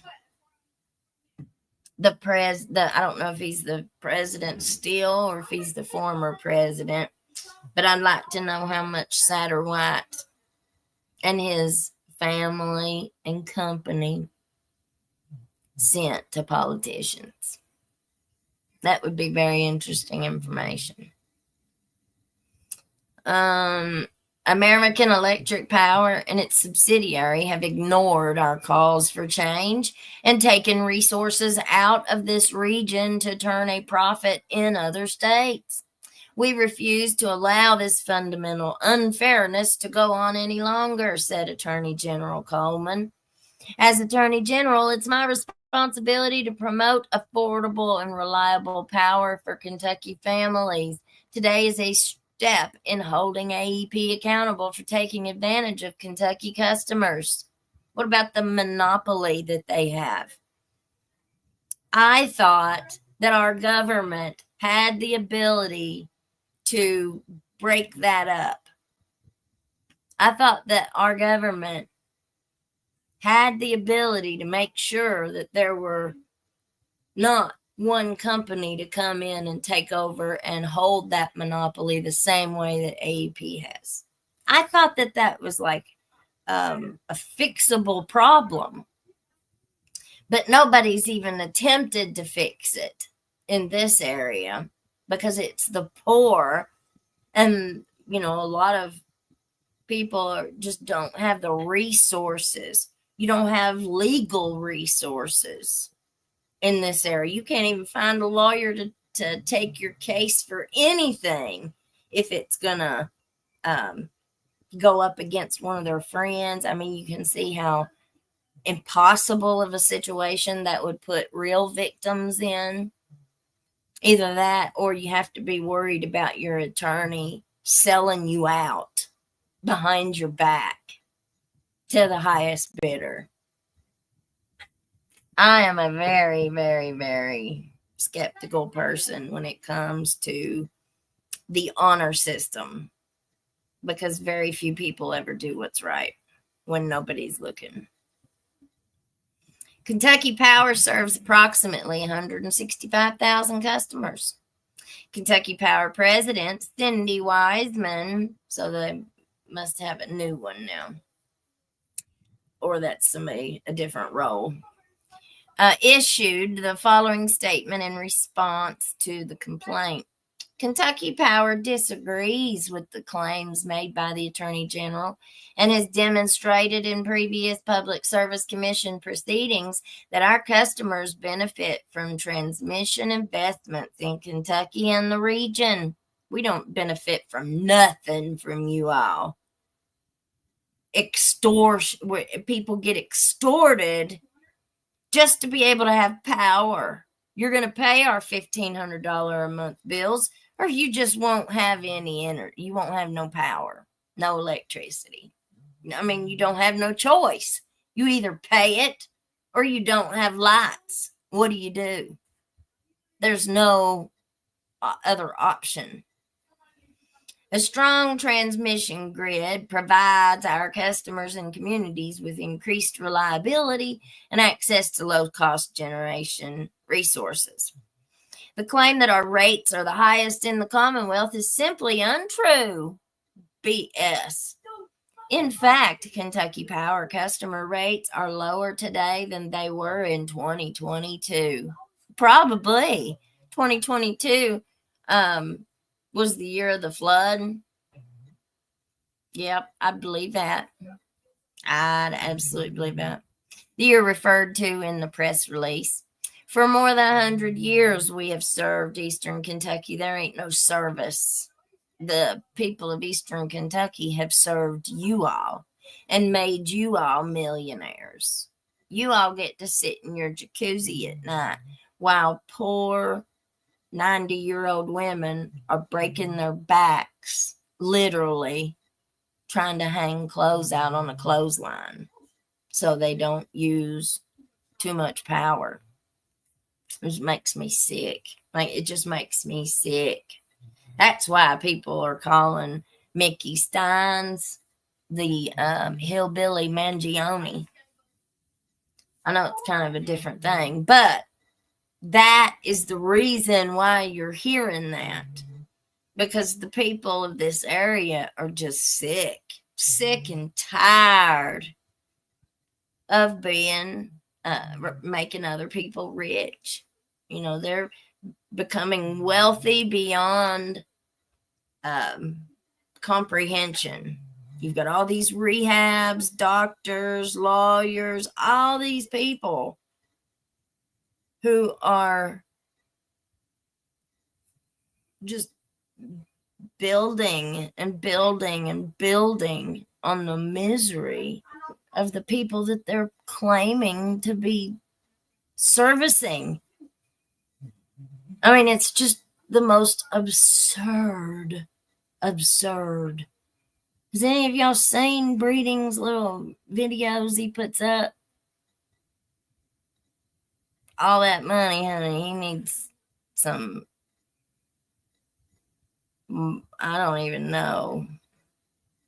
I don't even know what he needs. But it was embarrassing. I was embarrassed for him. Get back over here. I don't even know where I was at. Oh, there I am. Okay.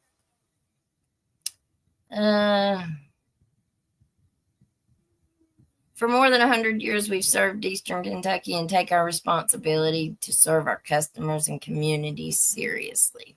I'm sure you do. Our commitment to our customers is shared by our parent company, AEP. AEP's new CEO has visited our state 5 times in his first few months. This might be the guy I'm talking about. With the company to listen and learn from state and local leaders, share ideas to reduce rates through legislation. Oh, really? So, AEP's CEO is going to learn from state and local leaders, share ideas to reduce rates through legislation. Really? So you're going to work with our lawmakers on how to help them lower our rates and explore ways to be a partner in the redevelopment of Eastern Kentucky. That's where SOAR comes in, y'all. Kentucky Power and our more than 235 employees want our 162,000 customers to benefit from economic development opportunities in the region. There's SOAR and Hill. I bet Hill's in there too, y'all. And electric infrastructure is an important piece of that puzzle. You can't have them without Hal. Oh, shallow Hal. We might even call him Holler Hal. Hell, I don't know. Our commitment to our customers is shared by our parent. Oh, sorry. We understand that affordability is important to our customers. Really? You understand that being able to afford electricity is kind of important? Oh, okay. Okay. That's just the biggest bunch of BS in my life that I've ever heard. And we encourage customers to contact us for assistance managing their energy costs. We have offered solutions to lower customer bills and will continue to look for opportunities legislatively and with our regulators. I'm sure you will. We welcome the opportunity to work with our government and regulatory partners to find productive solutions to reduce the impact of electricity costs and power Eastern Kentucky's future. Shame on you. Shame. Shame on you. All of you. For shame. For shame. Whenever we went through, when we all went to the Public Service Commission meeting in Hazard, and we really dug through and researched a lot. And we found out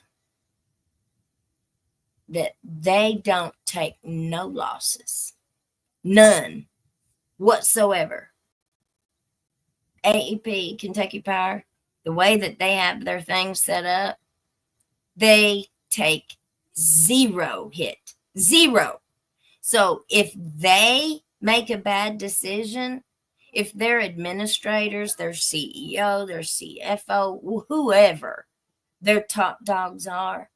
If they make a bad investment, if they make a bad decision and it puts them in the red, the negative, it fails, whatever, for whatever reason, that loss that they take, they don't take it. They tack that on to our bills. Everything, anything, any cost, they don't absorb none of it. It all gets added, or at least it did at that time. Everything. So it was like they bought, and whenever we was going through there was like one company in West Virginia that they had bought. They were putting that cost on us. We had paid for it 3 times. So us customers, they put that cost on our bills. They charged us all for it and got it paid for once. Then they tack it back on again. We paid for it again. And then a third time. And we paid for it a third time. Do you think anybody did a damn thing? There wasn't nobody doing shit. Nobody doing nothing. Every single rate increase request that they've put forth to their public service commission, it's got like 3 people on it, has to get approved through them. I don't think they've ever been denied. Not one. They've been approved every single time. And then Andy Bashir goes and puts Angie Hatton on there. I thought, well, hot dog. She'll get in there and she'll bust tail. Well, I also expected her to do something back in 2018 when we were all coming and begging something to be done. I mean, I don't see how people don't talk about what's really going on. Like if I was elected in one of these big positions and I was representing the people of my community, it'd be my first thing. What's really going on? What's really going on here? No, thank you. I don't want your $13,000 for my campaign. I mean, you know, what's $13,000 gonna do? Really? I don't know. I know you have to have a certain amount for like ads, but who's watching ads? Like nobody even watches TV anymore. I feel like there is so much old timers waste. Like you've got so many people that are doing things by the old rules. You know, the world is different now. Social media is different now. We get our news and our information in different ways now. You know, nobody's got cable anymore. Why is our fiscal court, our Letcher County fiscal court, how is anybody supposed to even see it? So you've got one person, Jamie, who goes down there and video records the meeting the whole time. And he's great. I love Jamie. He goes to all the meetings and he records them. And then he takes them and puts them up. But I ain't got no beef with him. He's doing his part. He's doing what they pay him to do. My question is, why ain't there a YouTube channel where you can just upload these meetings? Why isn't there some place where we can go on the internet and watch it if we can't be there? No. So they go ahead and they change the meeting times and days, and they change it to like 10 o'clock in the morning. Well, most people are working who even go to those meetings. You've got a lot of people who just don't go, period. Because what good is it going to do? For real. They're not going to listen to nothing you say. And they ain't going to answer any questions that you have, not with any answers that you want to hear. So a lot of people are like, why do I even go? But if they were able to find it on a TV channel somewhere, they'd watch it. It's the only way that people are informed and can stay aware of what our fiscal court is doing. So the only way you can watch it is if you have Intermountain cable, I guess, and you have the government channel. So what? Is that like a specific contract that Letcher County has with Intermountain Cable for their government channel? Like, I don't know. I'm asking because I have no idea. So do you pay for that or what? Because only people who have that, and they can't go to something and say, I want to watch this meeting that was on this day. It's all, it just comes on. Like they have it on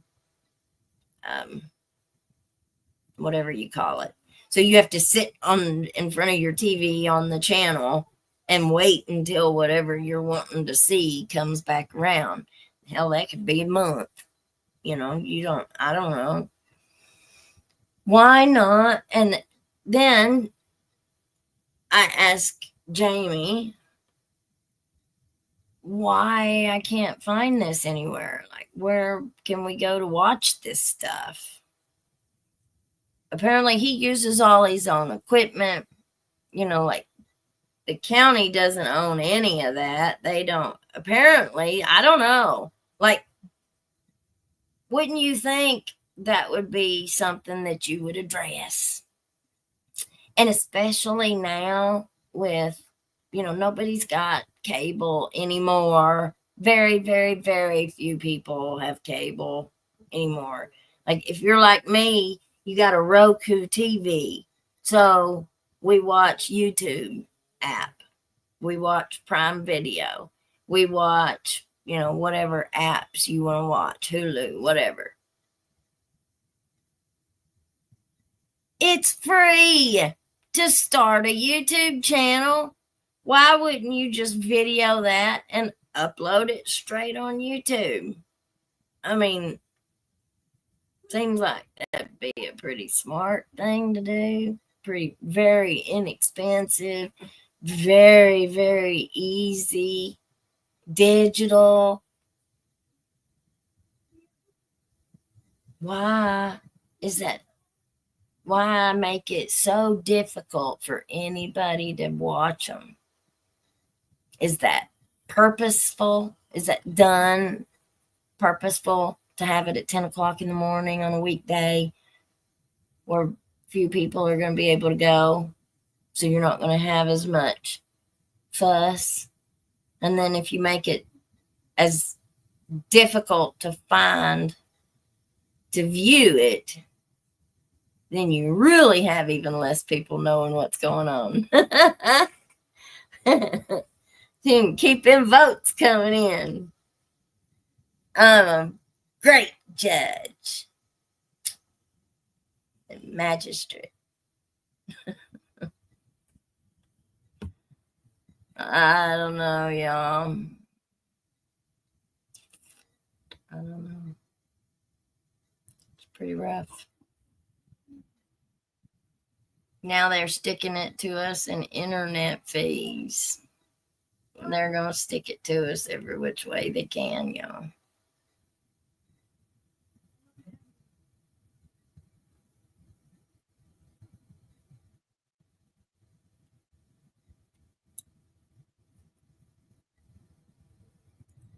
Cindy RN, my 90-year-old MIL still burns up in the summer to keep from running her air and just uses a little electric heater in the winter.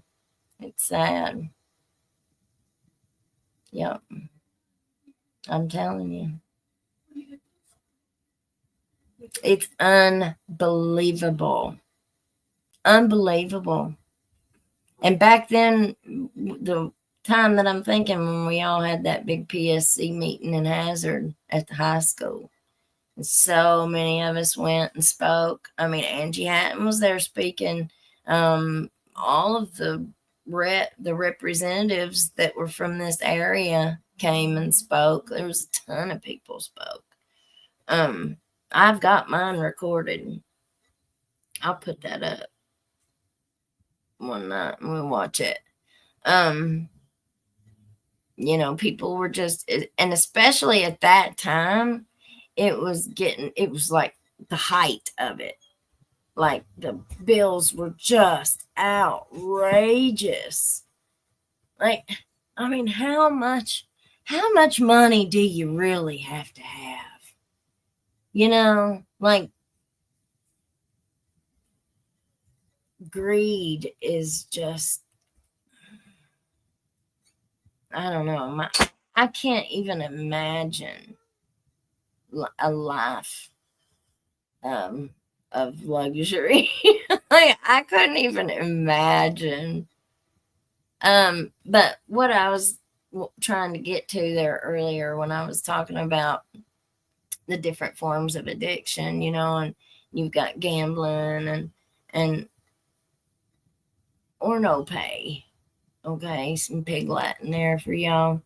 That's really become a big problem, especially with the internet advancements, because it's so easily accessible. Like, remember back a long time ago, you had the Playboy Mansion. Everybody's daddy had a stack of Playboys somewhere hidden. Or Usler hay or some nasty thing.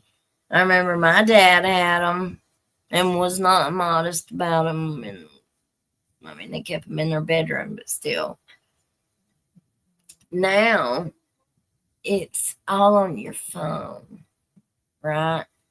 And people can do things that I mean, I guess it's like the thrill of doing something that you're not supposed to be doing, maybe. Or that you've just, the thrill that you are so powerful that, I mean, because most of them that I've seen, they don't act like they're doing anything wrong. I've seen one that I've seen that this higher up has sent to several different women. He didn't just send it to defendants. So why is he any better than Ben Fields? He's not.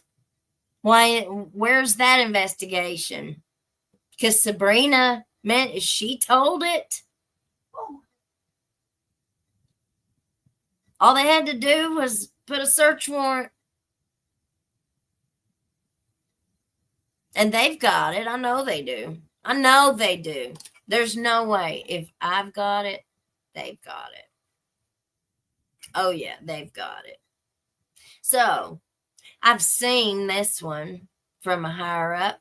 And there's another one that's not been mentioned in any of this stuff, but he's still higher up in that circle that works for for one of these companies in the mix.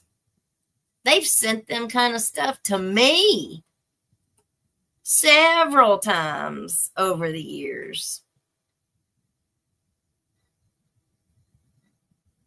And how do you think women deal with that? Well, I'm wanting a job. I'm wanting some advice. I'm always, or not anymore, but back then I was always reaching out for advice. I was trying to get my foot in the door, but I wasn't sending no boobies. I wasn't sending no inappropriate pictures. But what do you do? How do you respond when they send them to you? You giggle. You try to, laugh it off and change the subject or something. It's very, very disheartening. it makes you feel like that's the only thing that they're interested in talking to you about, and you're sitting here trying to talk to them about something serious and important. But all they can do is tell you how, something nasty. So this stuff has been going on for a long time, and it's a lot more widespread than what people want to admit. But it all falls hand in hand. All these people have very, very, very big salaries, and they're all big buddies with each other, and they help each other get the next job, and they help each other get that contract, and they help each other get that bowl of funding. And it's kind of like pass around the offering plate, y'all. And I'm gonna call myself a preacher, and I'm gonna go out and if you notice, like I was listening to the preacher that day that we watched a couple of his videos. I didn't really remember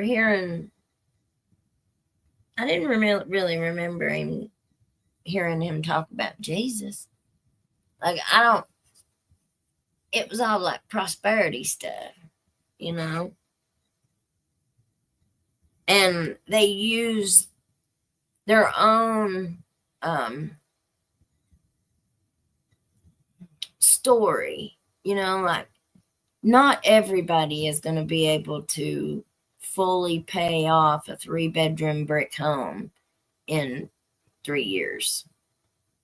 You know what I'm saying? And have a brand new car, driving a 300 whatever, and wearing all these fashion,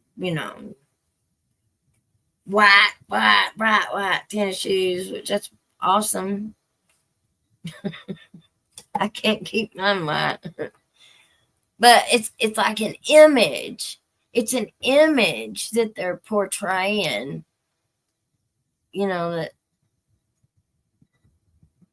that's just not real. It's not reality. That is not the expected outcome for everybody, or for even most people. And it's like, do as I say, not as I do. No, well, we better not do as you do, because we'd go to jail.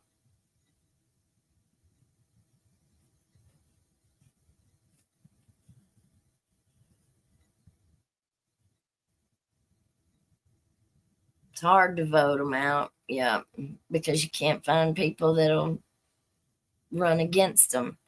And there have been a couple instances where people put their names in the hat, and the next thing you know, they were arrested and brought up on horrible charges that weren't true. It's just scary. All right, let's look and see. That girl RWBS. Yeah, if I'm not getting that, just spell it out for me. Thank God my migraine went away. Thank you so much. Thank you. And you kicked butt tonight. I needed it so bad. Thank you. Crazy.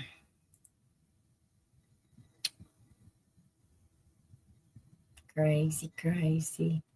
Yes, ma'am. Thank you. Did I miss a comment, Vet Girl? Cindy from sunny South Florida. Thank you. Did I miss a comment there, Vet Girl? I don't know. I didn't mean to.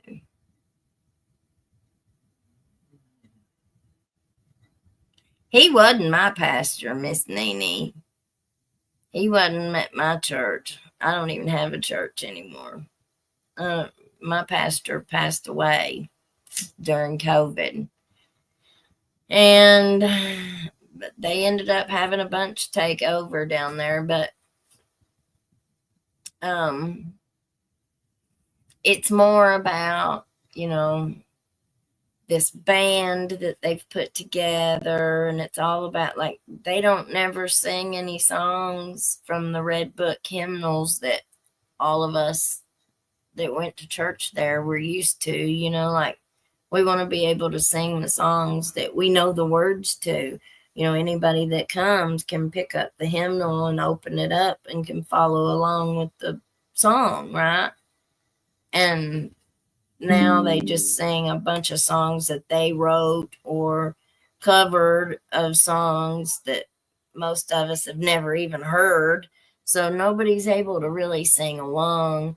And, so then you've got like the haves and the have-nots. So you've got the haves that are musically talented and that are part of the band, part of the big church band.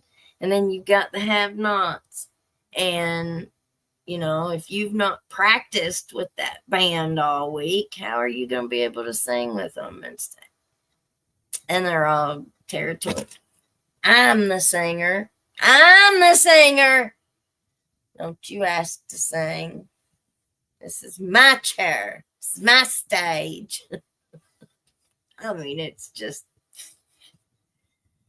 I ain't got time for none of that stuff, y'all. I ain't got time for it. It's like you got a bunch of musicians who call themselves Christians, so they're not going to the bars and play. They can't go put on a show down at the bar. And they don't feel like, they're Christians, so they're not going to play at the festivals. But they can play at one as long as it's a Christian program or something. Or, I don't know. I just have a hard time with it. Like, it's not accepting. Like, we had a band, we had a whole family that came to our church. The grandma was the team leader, the praise team leader. The grandson played guitar, the other grandson played drums. You had the whole family played something. But they never made you feel like you were like you weren't part of it, Shoot, if you had a tambourine and you wanted to get up there and play your tambourine, you get up there and play it just as loud as you wanted to. You'd be part of the church. You're part of the, if you want to sing, they're singing songs that you know the words to. They were very inclusive of everybody, and they would sing it. I don't know. It was just very, you sure didn't have anybody feeling, like when they left that night, they sure didn't feel like they were excluded from praise and worship, right? I mean, we're talking about praise and worship of the Lord. It's not supposed to be putting on a show for an audience. And that's kind of the way that I feel like it is. I don't want to be your audience. I wanted to go to church, to go to the altar and pray. I wanted to go to church and get that rejuvenation of the spirit that I desperately need, I always said when I'd walk in dragging. But when I left praising the Lord, and just, it would rejuvenate my spirit. It was like it would fill me up, fill up my tank for the rest of the week. Sorry. We had a great, great, great bunch at our church.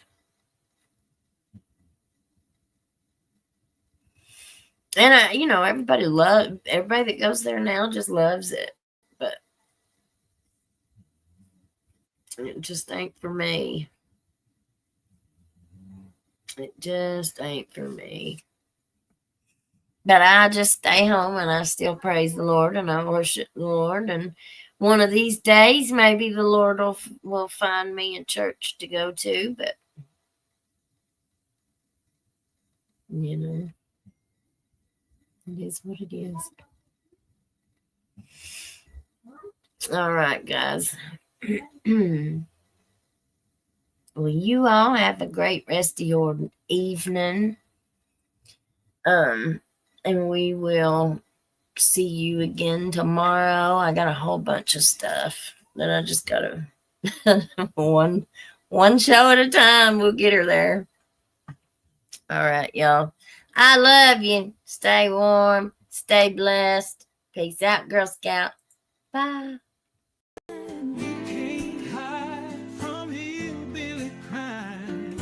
You can't hide from hillbilly crime. You can't hide from hillbilly crime. You may not know that there's a crew in town. The head hillbillies are making their rounds. Small town whispers loud and clear. The sheriff shot the judge in his chambers chair. Sheriff got a secret he won't keep. Judge shot dead in his disbelief.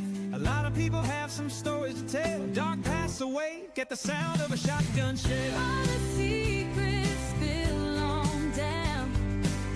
Voices loud in this old town.